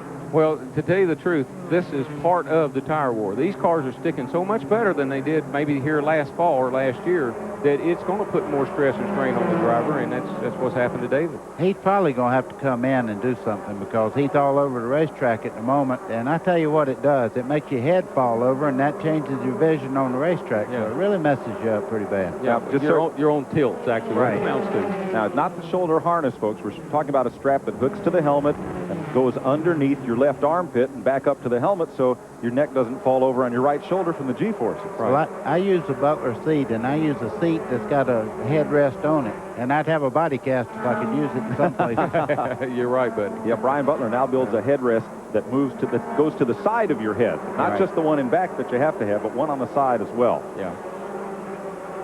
Well, it helps hold your head up during the race, and also if you're in a crash, it allows you some protection. And my boy Robert Presley has closed right up on the back of Mark Martin here in the next just little wee bit. We'll see if he's cruising around with the top Well, he's down. on cruise with everybody but Robert, and he knows he can't do nothing with Robert. Robert's in a class by himself right now. Only because he has 4 fresh tires and the other, or fresher tires than the other guys do. That's it. 0.8 of a second from first to second place. And here is David Bonnet along pit road. Randy's there. Scott Mims is crew chief, waiting for David to stop here. He just radioed him, and he is extremely tired, as we just attested to. They've got a neck brace for him. A guy just has now passed it to him in the car. He straps it around his neck underneath the helmet.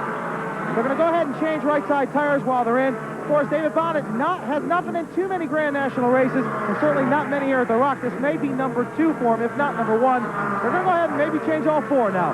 But Bonnet certainly 2 laps down at the point in time. Randy, is there anybody available for relief? We have not heard that they're going to ask anyone for relief. Of course, you know how the Bonnets are. Neil Bonnet never wanted to get out of a race car either, and I don't expect David to either. They've got the thing underneath his helmet now. He's going to go back there and ride it out. Thanks, Randy. Here's your fight for the lead. Robert Presley came up and put a little horn on Mark Martin. As they call that, Darrell, he presented the nose of the car where he could see it almost. Yeah, that's right. You can hear him and see him now. He just wanted Mark to look in his rearview mirror and know that he had arrived. Yep, Mark could hear the footsteps and feel them behind him. I don't know what his crew's telling. I don't know what your crew's telling you on the radio, but I have arrived. Man, that was impressive. He just drove right by. See, here's the deal. Robert's on fresher tires. Now, Mark's he's in a box now. Does he stay out there? Does he pit under green? Because he hadn't been in a pit in a long, long time. Well, given the history of this race, you've got to think there's going to be one more caution, but maybe not. Here's Glenn. Well, the concern down here, Robert Presley's pits, guys, is that he's using the tires up too quickly. They want him to slow down a little bit. It's a unique situation. He has 2 crew chiefs, Darrell Bryant and Todd Barrier. They also have a Hoosier tire engineer down here, and they're all trying to get Robert to slow down a little bit to save his tires. So they're worried about using those tires up. He pitted a while ago when he made that first pit stop under green after 63 laps. There's about that many laps left to go in the race, and he's got about 20, 25 laps on these tires now. So at the pace he's going, they will not last. Yeah, they want him to slow down now. They didn't want to slow down about 3 or 4 laps ago, but now that he's taking the lead and steadily pulling away, they're telling him to slow down. The interval right now is almost a half the straightaway in just 4 or 5 laps, so he can cruise a little bit now. Yeah, that's what he ought to do. He ought to just keep Mark in sight. Yeah, buddy, what would happen when somebody called tell you to slow down? Well, I never was the smartest guy in one of those things to begin with, so I would probably run out of tires with 10 or 15 laps to go and have to stop. Oh, yeah, you're calling them right now saying, yeah, but it's working so good. I'm not abusing anything, really. I'm taking care of the tires. Don't worry. I know what I'm doing. So out in front once again is Robert Presley. He's one of 6 different leaders. He owns a lead of 2 seconds over Mark Martin. There have been 7 lead changes among 6 drivers. Plus, the thing about it is, he came from a lap down. Now, he didn't just, he hadn't been there racing all day and all of a sudden took the lead. He came from a lap down, got it back, and now he's leading the race again. So that's a fast automobile. See Dennis Setzer there. Yep. Some familiar cars, new faces. Dennis Setzer's in 59 this year. Tom Peck is in the 31 that Busch champion Steve Grissom got out of to go Winston Cup racing. And there is the 56 of Ronald Cooper, the Johnny Cotton car. Right. Grissom still owned the 31 car, so it's a family deal there. I think Tom Peck's very lucky to get in a quality race car like that also. I do too, but I might just point out that Kenny Wallace is gradually reeling in Mark Martin too. And here Terry Labonte and Harry Gant keep going at it. It looked like something broke on Harry's car, folks, but that's just a normal groove for him here at Rockingham. He runs a little higher than everybody else in the corner. Oh, yeah, he's got her up there in the Harry Gant groove now. You knew he'd get there, just be a matter of when. Yeah, it took him a lot longer than normal. They are 8 seconds behind the race leader, Robert Presley, right now. And Labonte has tracked Gant for about the last 25 laps, and now finds his way past him. The 8 car continues to close in just a little wee bit on the 60 car, so I think we're going to have a race for second place here before long. Let's show you folks at home in a second here as well. Harry's going right back at it. Show you the interval among the leaders in this race as they come down the front straightaway. Up in the front, Robert Presley, and here's a look at Presley as he goes down the backstretch. Now his lead over Mark Martin is going to be 3.4 seconds. To give you an idea what that interval looks like to the folks here in the stands and those following from pit road as Presley laps past Hermie Sadler.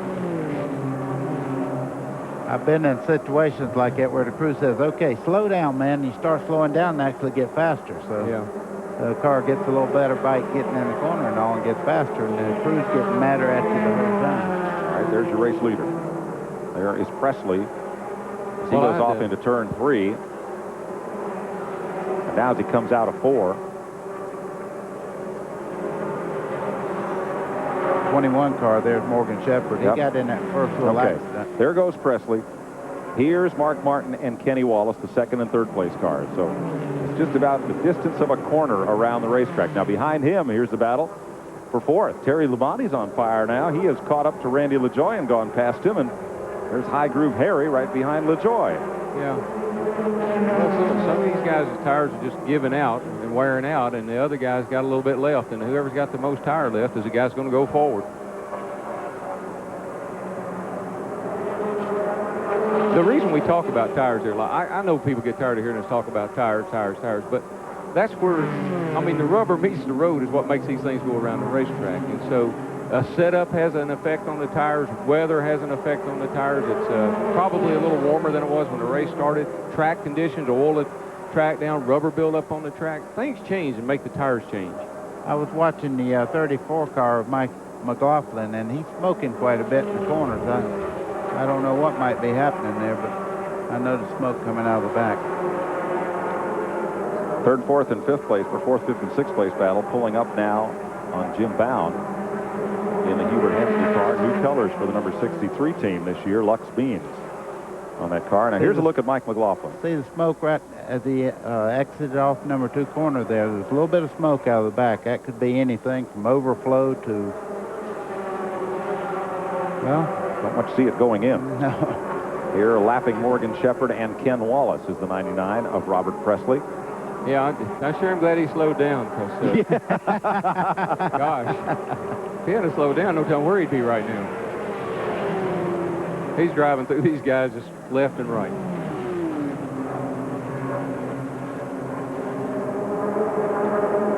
You don't often get a race car to work that good. And remember how loose he was at the start of the race. Yeah, but see, there again, track conditions have probably changed a little bit. They've adjusted the tires somewhat, maybe air pressure and things, and he's good right now. Look at Harry Gant. He don't ever give up, folks. He might have a car that's running all over the racetrack, but he'll try this car until he gets by one way or the other. The Penelope Ford of Randy LaJoie and the Mannheim auction number 7 of Harry Gant. Mark Martin's reporting a bad push on his Winn-Dixie Ford. He's in second place. Well, check that. He's in third place behind Presley and Kenny Wallace.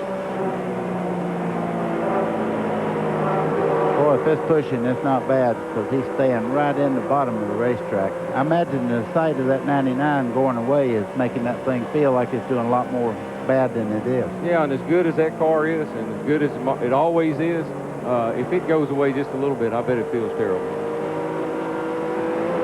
because you don't expect it. The car's just been that dominant for the last half of the year. 13 cars on the lead lap now here at Rockingham. That's Ken Wallace, the TGI Friday Chevy in 04. Mark Martin going past.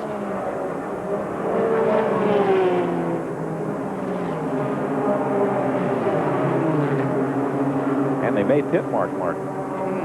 Well, that's kind of the box I think he's in.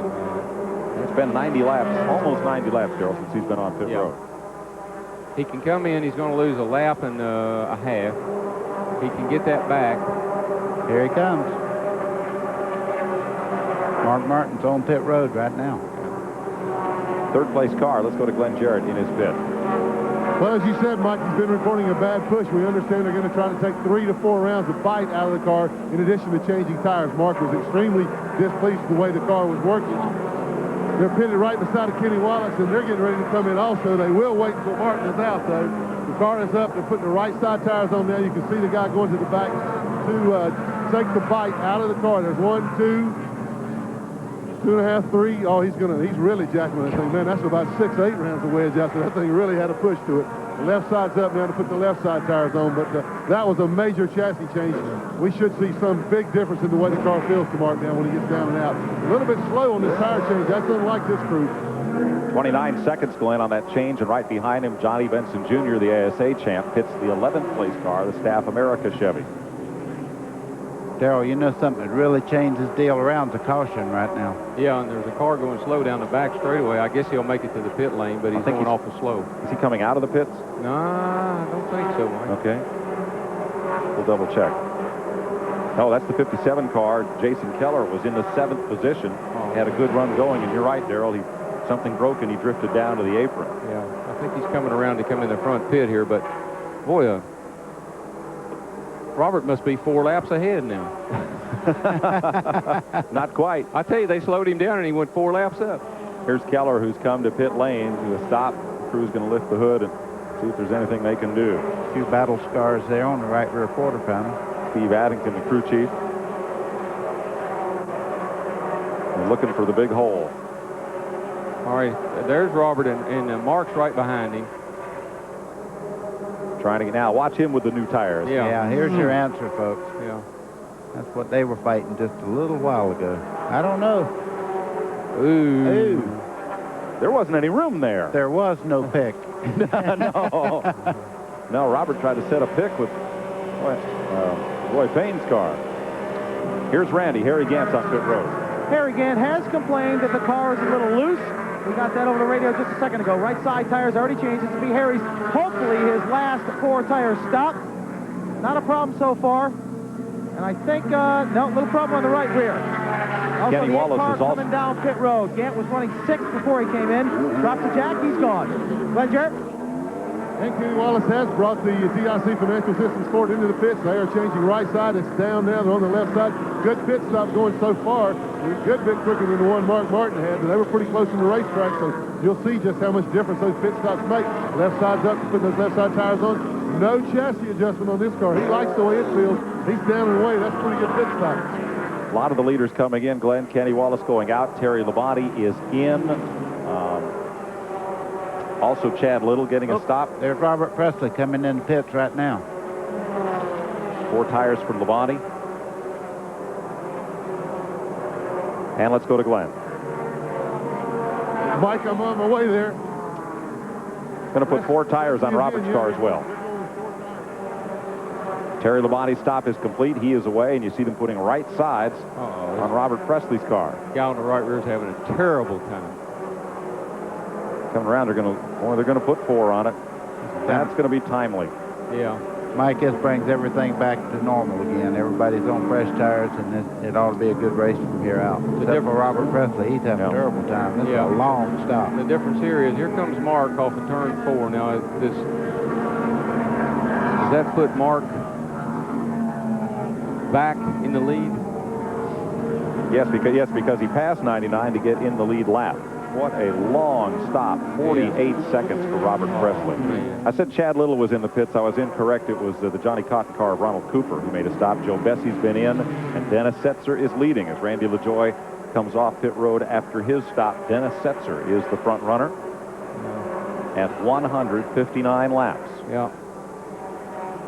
And we'll be back to the North Carolina Motor Speedway and sort out the scoring after green flag pit stops and these messages. He lost on me. Exclusive coverage of the Goodwrench 200 on TNN is brought to you by Napa. We keep America running.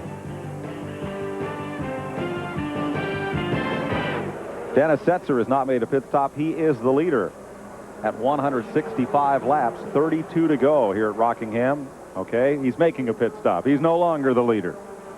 As we came back to break, he was in first place. That'll move Elton Sawyer up to the top of the leaderboard. Sawyer gets a pit stop. That will move Morgan Shepherd to first place. Shepherd gets a pit stop. That puts Hermie Sadler up on top, and then Mark Martin. Setzer completes his run, comes back out. And indeed, those other cars have pitted, so this is your leader, the Virginians for Lovers Chevy of Hermie Sadler. But not for long. Knock, knock. Hello. Come in. Goodbye.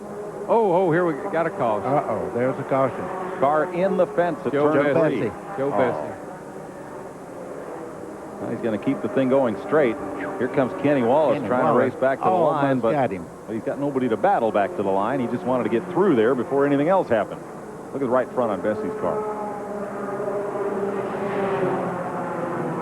3 abreast there, coming back to the stripe. Morgan Shepherd, along with Harry Gant, Terry Labonte. Used that one up pretty good. Let's see what happened, Darrell. Yeah, he hit the wall. Darrell, thank you for that in-depth analysis. He was in 10th place at the time. I didn't get to see enough of it to really know what happened, but a car got up under him and got into him and knocked him up in the wall. He's trying to turn in there. And he ain't a happy camper. Oh.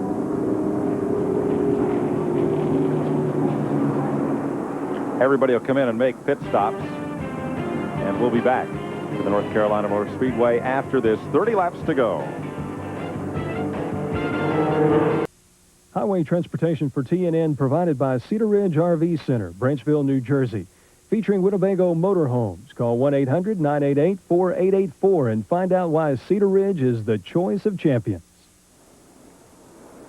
Unofficially, we're showing 8 cars on the lead lap here. Here are the first 5 of them. Add Harry Gant, Hermie Sadler, and Kenny Wallace to that list. Now, Randy LaJoy, who is lined up for 5th on the restart, was too fast coming down pit lane. He will go to the back of the line. Yeah, that'll be an interesting little display to watch as he works his way back to the front. Because I'm telling you, he is exciting to watch. Pit road speed today is 45 miles an hour. And that's not, you know, when you're out there running 150, 60, that's not very fast. Let's look again, see if we can see what happened way up ahead. Mark Martin. A little contact getting in the wall there. That's why you seen him go into pit road there a little mad. Yeah. Not sure who that other car was. It was a yellow car. Yellow car. Yeah. And I think it could, well, I better not say, because it could have been either one of about 3 cars. I don't know who they are, but their names are Ronald Cooper and Chad Little. But it was one of those. In the 08 cars. Bobby Donner. Right. Yep. We've narrowed it down. I am the Lux Beans car, Jim Bound. So it could have been most anybody. Look at this, folks. Looks like a traffic jam in California on Saturday morning. Woo. Left rear axle problem on 27 Roy They're Payne. hitting under the... Man, they hit Mark. Geez, Setzer was trying to get in line in front of Jim Bound, and Stevie Reeves in 96 there got into the back of Jim Bound's number 63. And knocked him into Mark. 8 cars on the lead lap. They're lined up on the inside row. Here we come. 24 laps to go.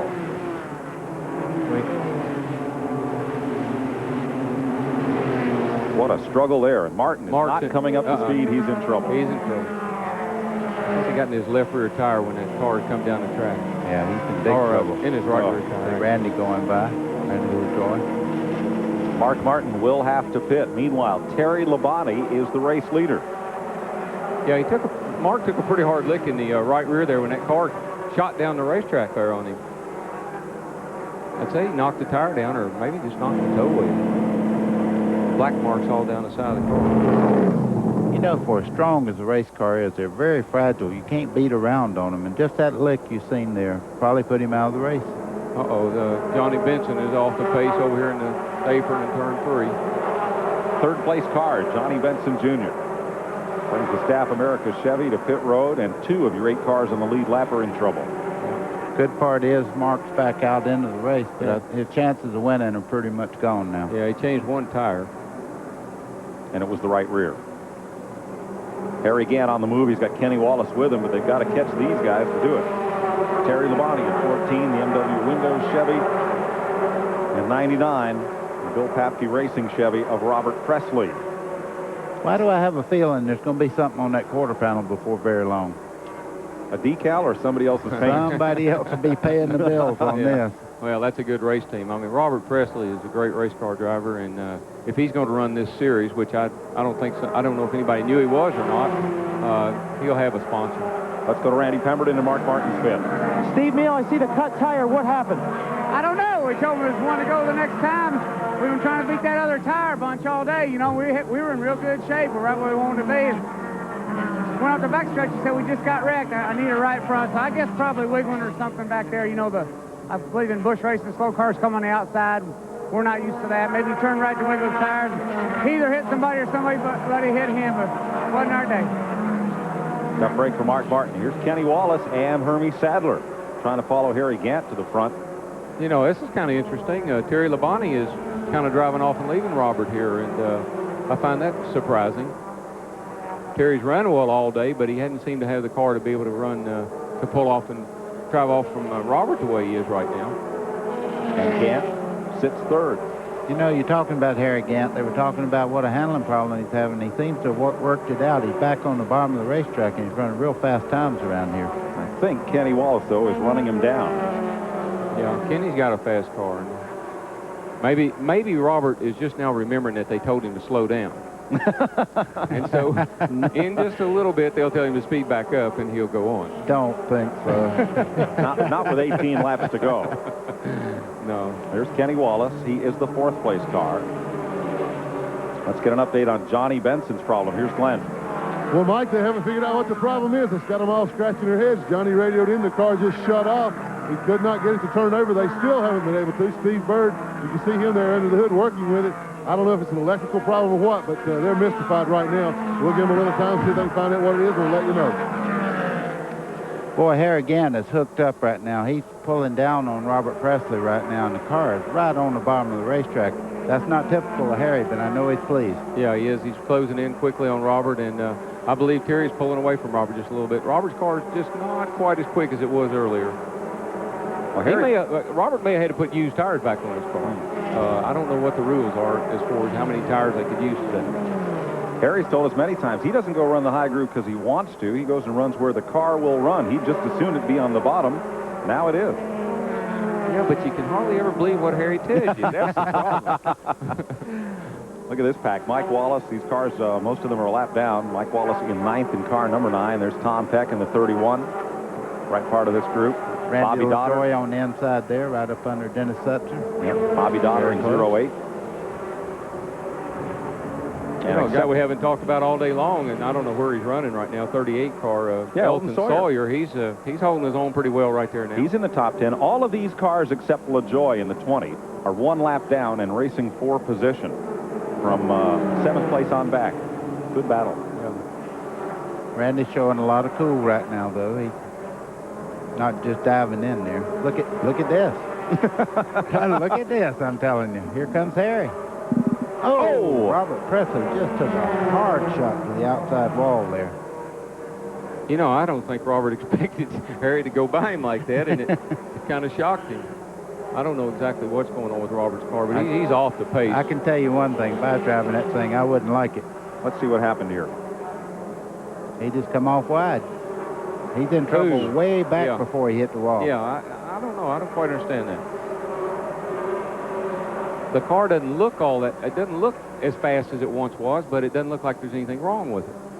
And the gap is closing first to second. Terry Labonte leading Harry Gant, and Gant is closing. We'll be right back to the North Carolina Motor Speedway to run this one down. 13 laps to go. And there's 10 to go. And as you look from the DuPont aerial camera, DuPont finishes, the official finish of Winston Cup and Busch Racing, you look at Kenny Wallace's car. It has brought out the caution flag here with a dozen laps to go. We'll show you what happened. Wallace was running third in hot pursuit of Harry Gant, and he brings out the 6th caution of the day in the TIC Financial Ford. Let's show you what happened. Hermie Sadler's closing in on him here. Yeah, I don't know. Hermie did a good job of staying out of trouble here. Boy, when that thing does that, it's all over. See the oil going up under the rear tires there? That steering wheel's of no use whatsoever when that oil shoots under those rear tires like that. There's nothing to do but ride it out. Mike McLaughlin inside, and Hermie Sadler gets a face full. Yeah, he's just real fortunate he didn't get into that stream of oil coming out of those pipes.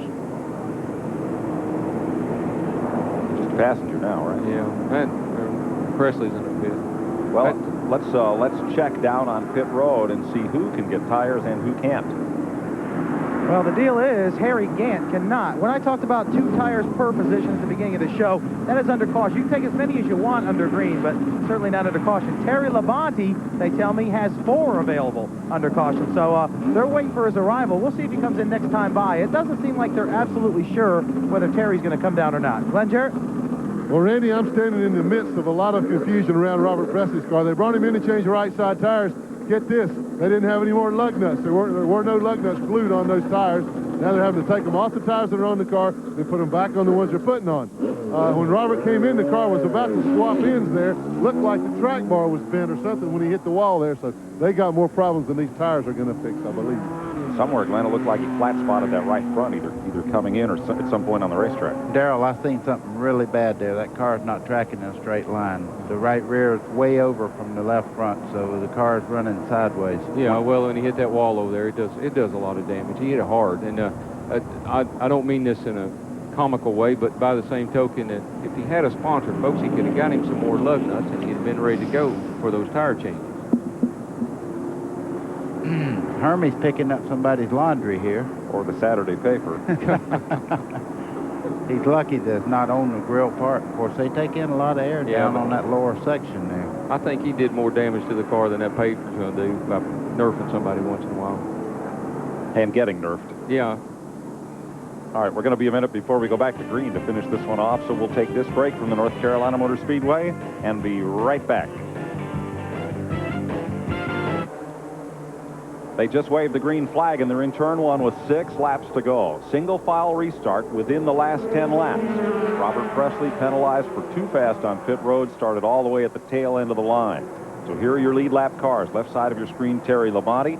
Harry Gant is right with him. Hermie Sadler is third. Randy LaJoie is in there in 4th. And then way back, the 99 of Presley. Yeah, and he's coming to the front. Folks, take my word for it. We're not going to watch him a whole bunch, but I guarantee you Robert Presley, not letting that lick to the wall hurt him a bit. He's flying around this racetrack. Yeah, he is. But I don't think he can jeopardize the top 4 from there, buddy, with 5 laps to go. No. 6th place, Tom Peck just snuck underneath Mike Wallace there, top of your screen, to take away 6th. They are 1 lap down, but racing hard with Dennis Setzer. There they are, right in the middle of your screen. Darrell, let me check you out for tough. Who do you think's going to win between Harry Gant and Terry Labonte? I believe Harry might be able to pull this thing off. If that thing doesn't skip on him, he's got a chance. We're about to find out. He looks good. He looks awful fast to me. And he's closing right up on Terry's back bumper. You got to remember something. Terry was leading the Daytona race last week on the last lap, too. Whoop, got another caution.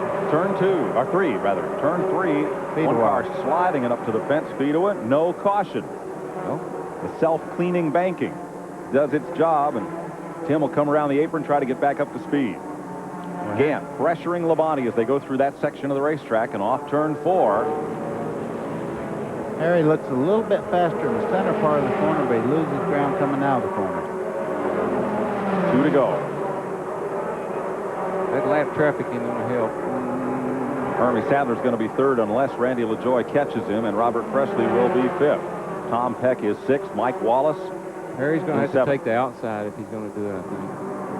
That would be almost impossible. 1 to go. He's going to have to zinger in there in turn. He's going to have to zing into turn 3 high on the outside to get him. Well, it's Terry's race to win now. If he don't make a mistake, I think he'll probably close it out. Harry tried a little outside line there, and it didn't work. Yeah. Checkered flag will be in the air, and here they come off turn number 4. 3 wide in turn 3 for 7th place. Labonte's going to win it. Here comes this mad scramble out of turn 4. There's 3rd place going across. And look at him, 3 wide. Bobby Dotter, Mike Wallace among that bunch racing for 8th place. And for the first time since Watkins Glen in 1991, Terry Labonte will drive a Busch Grand National car into victory lane. Well, that's a great race. He ran well all day long, and he got himself in a position to win. So congratulations to Terry. Harry, I'm sure, is probably satisfied to run second to Terry, because Terry had a fast car. Here's your top 5. Hermie Sadler 3rd, Randy LaJoie 4th, and Robert Presley also on the lead lap, finishing up 5th. 6th was Tom Peck in that dogfight for 7th. Unofficially, they're saying Mike Wallace, then Dennis Setzer, then Ronald Cooper, and Bobby Dotter 10th. They were just about 4 wide across the line. Mark Martin finished up in 11th. So, Goodyear's prevailed again today. Robert was on the Hoosiers, and everybody else was on Goodyear's. Well, I'm going to just tell you right now, we've enjoyed you up here today, and I want to tell you we wish you the best tomorrow. Well, thank you. I look forward to it, and I'll get better at this. I'll calm down. It's just I'm not used to looking at this thing from this perspective, and so I won't holler so much next time. Well, Darrell, happy to have you with us. There'll be a note in your mail as to whether or not you passed the audition, and we'll be in touch. But for now, don't quit your Sunday job, okay? Well, I wasn't planning on it. No, I'm just going to work on Saturdays and see how I like it. We enjoyed having you. Thank you. I've had a great time. Terry Labonte in victory lane.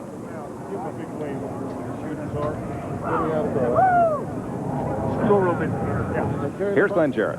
Terry Labonte climbs from the car, gives the fans a wave. Very popular victory here. And boy, what a good start you're off to this year, Terry. I'll tell you what, I really am. You know, we had a great run at Daytona last week, both Saturday and Sunday. And today our MW Window Chevy ran super all day long. We qualified good and had a pretty good run. These guys do a great job for me. You know, I told them, I said, it's been a while since we won a race in a Busch car, but I felt like when we started winning them, we'd win a bunch of them. But maybe this is the start. They did a great job. Well, they certainly did, and kept tires on you all day. His wife, Kim, coming up to give him a big hug there, big kiss. But everybody else having a lot of tire problems, changing. But I understand you had tires left at the end of the race. Well, we didn't pit the last time and got tires. We could have got 4 more, and I kind of messed up, and I thought, I forgot what the rule was. I just didn't come down pit road. We were able to hold them off. The car worked good. The tires cooled down. That helped us. Well, seeing Harry in your rearview mirror those last few laps had to worry you a little bit. I'm telling you what, that guy is so tough. Wins so many Busch races. I said, oh, man, I'm in trouble. But we held him off. He's a great competitor, and I knew he was going to be tough. I think Terry Labonte's going to be tough the rest of the year in this division and tomorrow in the Winston Cup races. A win and a 5th to start the season for Terry Labonte. A lot of fellers are feeling pretty good. He's not going to run all the Busch races this year.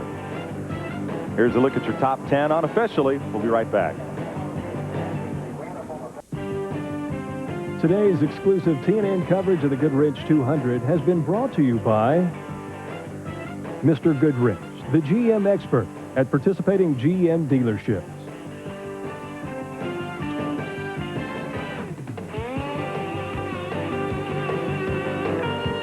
Tomorrow, TNN televises the Goodwrench 500 live here from the Rock. Some of your local listings may say 12:30 Eastern Time. We're going on at noon, straight up. Be sure to be with us. Still lots more to come today from the Rock. We'll talk to some of the finishers and preview tomorrow's Goodwrench 500. Here's Randy Pemberton. Mike Wallace here with a good strong run. 3 wide battle going over the start-finish line. How was that? Well, it was tight. You know, the last lap I was guarding the bottom of the racetrack because my car was really loose and there was just a few laps to go. And we come off of 2 and I thought I had a run at them, and all of a sudden 1 come to the top and 1 went to the bottom, getting into 3. So I kind of had to roll out, else we would have had one heck of a wreck down in 3 and then give everybody else a run at me getting off of 4. But the cars in one piece, we're pretty happy. And go to Richmond next week and hopefully do better. did you see your brother? Your brother had a heck of a run out there as well. Yeah, Kenny ran extremely well. I was asking him on the radio. It looked like he was okay, and I guess it blew a motor getting down in 3. It's sorry to see that. Kenny needed a good run. He had a good run going, but his whole team, my team, the FDP brake people, Duron Paints, you know, they all stand behind us. And it'll be a great run. We'll be fun all season. Okay, if anybody's sleeping, of course, this is Rusty's brother and Kenny's brother, Mike Wallace. Go ahead, Mike. He's the builder. Okay. We're standing by with Robert Preston, and this guy has had a busy day. He was first, he was a lap down, he was fifth, he was second, then he was in the wall. Had a fun day? All we done was just called up all day, you know. Just glad to get out of here in one piece and everything and go on to Richmond and see what we can do there. Well, I heard you tell somebody the car was a little tight. Is that what caused you to get in the wall, or did you bump somebody? What happened there? Well, just come off there and was giving Harry a little bit too much room, you know. I knew we didn't have a shot at beating the 14 at that time, so I was going to let Harry get up there and try to slow him down. And then, you know, let these Hoosier tires cool off, and then we was going to make a run at it. We had some problems in the pits there, though, later on. We saw a couple of miscalculations or whatever. Does that frustrate you to have those things happen after you've given it all you got out there on the racetrack? Yeah, you know, it's just one of them deals. You know, this is a new team, and we ain't really got everything squared away yet. Just going to take a little time. I understand, though, this should put you in the points league probably with your finish last week plus today. Well, we hope so. You know, that's what we want to do is finish these races and try to win a championship. Okay, we understand you will be second. Good run today, Robert. Way to keep coming back from adversity, and we'll look for you next week at Richmond. Thank you, Glenn. To remind you folks, Robert's a bit under the weather, suffering from laryngitis, among other things, so not as usual perky self. Here's your Craftsman update on the Busch Series points, brought to you by Craftsman Tools, a line of 1,600 hand tools made in America and guaranteed forever. Terry Labonte with a win and a fifth will be the point leader. Robert Presley, first of the Busch Series regulars. Hermie Sadler, 1 point back of Robert in third. Tom Peck, fourth, and Chad Little picks up fifth in the point parade after a 15th place finish today.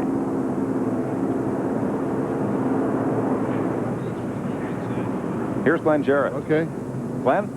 Well, we're standing here amongst a bunch of guys that had good runs today. First of all, we've got Randy LaJoy here. Hermie Sadler's always over there, too. We'll get him. Randy, good run today. Looked like a lot of fun out there. I tell you what, I was having a blast. We kind of got messed up yesterday. Had about 6 laps of practice. The car was a little better than I wasn't qualifying. But we're in the show. A lot of cars went home. So I'm just happy for this Fina Lou Moroso team. They did a great job in their pits. And I was having a lot of fun out there. Got to the front. I think if we would have had a little more practice time yesterday, we could have been the car to beat today. Well, also, Hermie Sadler standing over here. Hermie, you finished third today. Got off to a little bit of a rough start there. Got the car beat up a little bit. Boy, you sure brought it home good. Yeah, we took a couple hard licks at first caution over there, and really, I was really worried about it, though. We took a big lick in the front end and the back end, but I think my Virginia Loveless race crew did a super job, getting me in there to pits all day, and we made the best of a bad situation, I tell you, and I'm really excited. Well, this guy has done an awfully good job since he came on this circuit. Looks like your experience from last year is really paying off now in the super speedways. Well, we got a much better program this year, I think. The guys did a good job putting some new cars together. We've got some new bodies with help from Chevrolet this year, and things are looking good for us. I've got a year's experience under my belt, and that should be the key for us, and we should be a contender, I hope. Well, I think he's already a contender. He won one race last year. I think we'll see this kid in victory lane a lot this year. I think you're right, Glenn, with a car that got as banged up as his did the start of the race. To bring that thing home third was quite an accomplishment. Labonte, the winner. Harry Gant second, Hermie Sadler, Randy LaJoy, and Robert Presley. That's your top 5. Tom Peck in 6th, Ronald Cooper 7th, and then for your photo finish, Mark Martin wound up 8th. Dennis Setzer 9th, and Mike Wallace 10th as they came across. Bobby Dotter 11th, Elton Sawyer were all part of that. Then Morgan Shepherd, Jim Bound, and Chad Little. Tim Fedewood was 16th, Tracy Leslie, David Bonnet, David Green, and Stevie Reeves in his Rockingham debut.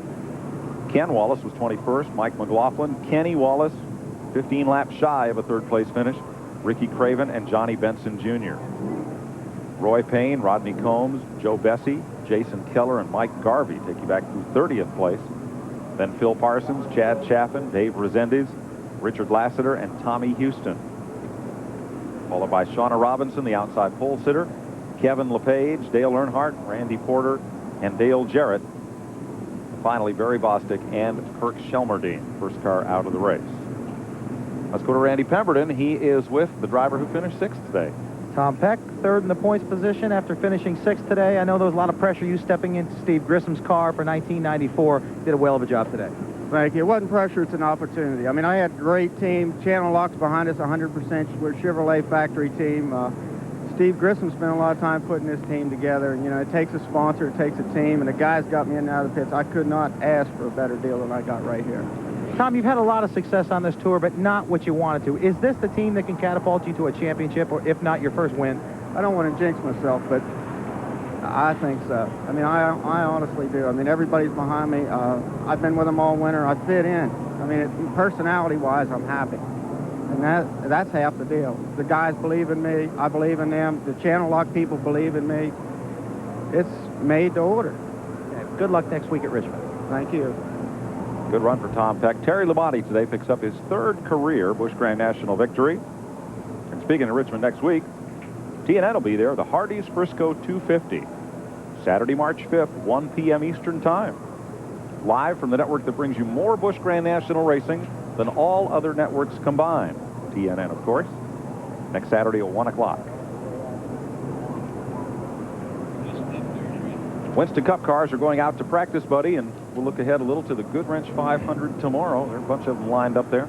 Well, I tell you what, just to make this race was a feat. I'm telling you, the people in provisionals are people that normally sit right up on the front row. There's one of them. Dale Jarrett had to use a provisional for the second race in a row. So did last week's pole sitter Loy Allen. Let me tell you who did not qualify for tomorrow's race. Danny Sullivan, the former Indy 500 winner. Ward Burton, the former standout of the Busch division. Rick Corelli from Winston West. Jeremy Mayfield and T.W. Taylor did not make the show.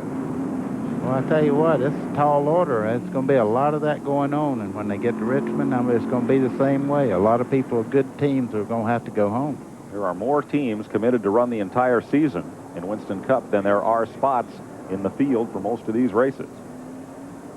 Let's go back to Randy Pemberton. David Bonnet's crawled out of his car. David, it had to be a difficult race for you, not only emotionally, but of course it was physically with your neck. How you feeling? Well, I feel pretty good. Just the side of the neck's hurting pretty bad, but you know, if I'm going to do this, I'm going to have to do a little workout here a little bit. So, you know, I got there a couple times. I was driving the car with a headlight all the way over, and you just can't do that. And they got me a headrest, and I got a little better, but I'll work on it and get better. When do we expect to see you back again? I'll be at Richmond next week driving somebody else's car. Okay, good luck there, David. Thank you. Appreciate it. Glenn Jarrett. Well, Dennis Setzer, a little bit better success at Rockingham this time. You came here last fall for the first time, had to go home, didn't make the race, but from 31st you finished ninth. Pretty good day. Yeah, it sure was. Ricky Pearson, these guys, they worked on this thing all day long. They done a great job. It's a super team. Are you getting more comfortable now on the super speedways as you're getting some experience? Yeah, a lot more. After coming to Daytona, we went testing Talladega. That makes a lot of difference when you get somewhere like this. Makes it kind of like a shorter track, you know. But you got to be looking forward to these short tracks that are coming up in the next few weeks. Yeah, the Alliance Tractor Trailer Training Center's cars always run good on the short tracks, but I like those short track deals. I'm at home on those things. He certainly is. He almost won the Winston Racing Series championship last fall. He's won I don't know how many races on short tracks. I think you'll see that 59 car running up front in the next few weeks. Dennis Setzer, looking forward to a strong rookie season. There's Ernie Irvin, runner-up at Daytona. Jeff Gordon, who had a strong run there. Jeff Bodine is on the pole for tomorrow's race, and like today's pole sitter for the Busch race, he wears Hoosier tires on his Exide Ford. Mark Martin will start on the outside pole in the Valvoline Ford. Jeff Gordon, lined up there, will be third. And here's Mark Martin, about to go back to work. He'll be carrying our TNN onboard cameras tomorrow for the running of the Goodwrench 500. Jeff Gordon will start third, Brett Bodine fourth, Ted Musgrave fifth.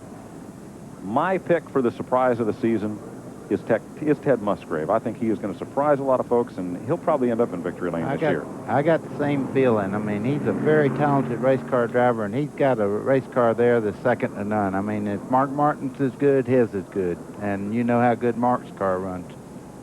Look at Mark Martin. Coming up tomorrow at 11:30 a.m. tomorrow. The only show you can find on anywhere on your television at the same day, the same time every week, to bring you updates on the world of auto racing, Pat Patterson and Race Day. 11:30 a.m. and then 8:30 p.m. They'll recap everything that happened in the world of motorsports on this weekend. Race Day on TNN. There's Todd Bodine going out. What a tough Daytona 500 he had. I'm telling you right now, I thought maybe he might win that thing. He's just a very talented race car driver, and he could win any race that he goes into. He has talent on major speedway, short track, it don't matter. Harry Gant, Wally Dallenbach, getting ready to practice. Dale Jarrett. Ernie Irvin will start 6th tomorrow. Kyle Petty 7th. Bill Elliott 8th. Darrell Waltrip 9th. Bobby Hamilton 10th. And you'll see it all tomorrow here from the North Carolina Motor Speedway at noon Eastern Time. Running at the Goodwrench 500.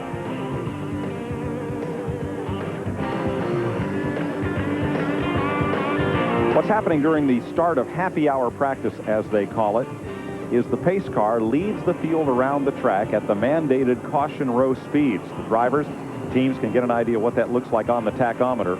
45 miles an hour here at Rockingham is the pace car speed.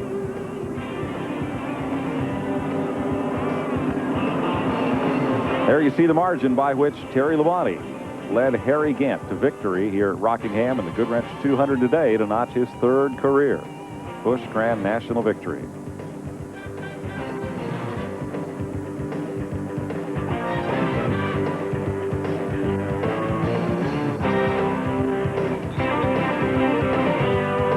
This copyrighted telecast of the Goodwrench 200 is authorized under broadcast rights granted by North Carolina Motor Speedway and is intended for the private use of our audience. Any transmission or reuse of pictures, accounts, or descriptions of the event without the express written consent of the Nashville Network and World Sports Enterprises is prohibited. For Glenn Jarrett, Randy Pemberton, Darrell Waltrip, and Buddy Baker, I'm Mike Joy. So long from Rockingham. We'll speak to you tomorrow with Winston Cup Racing Live.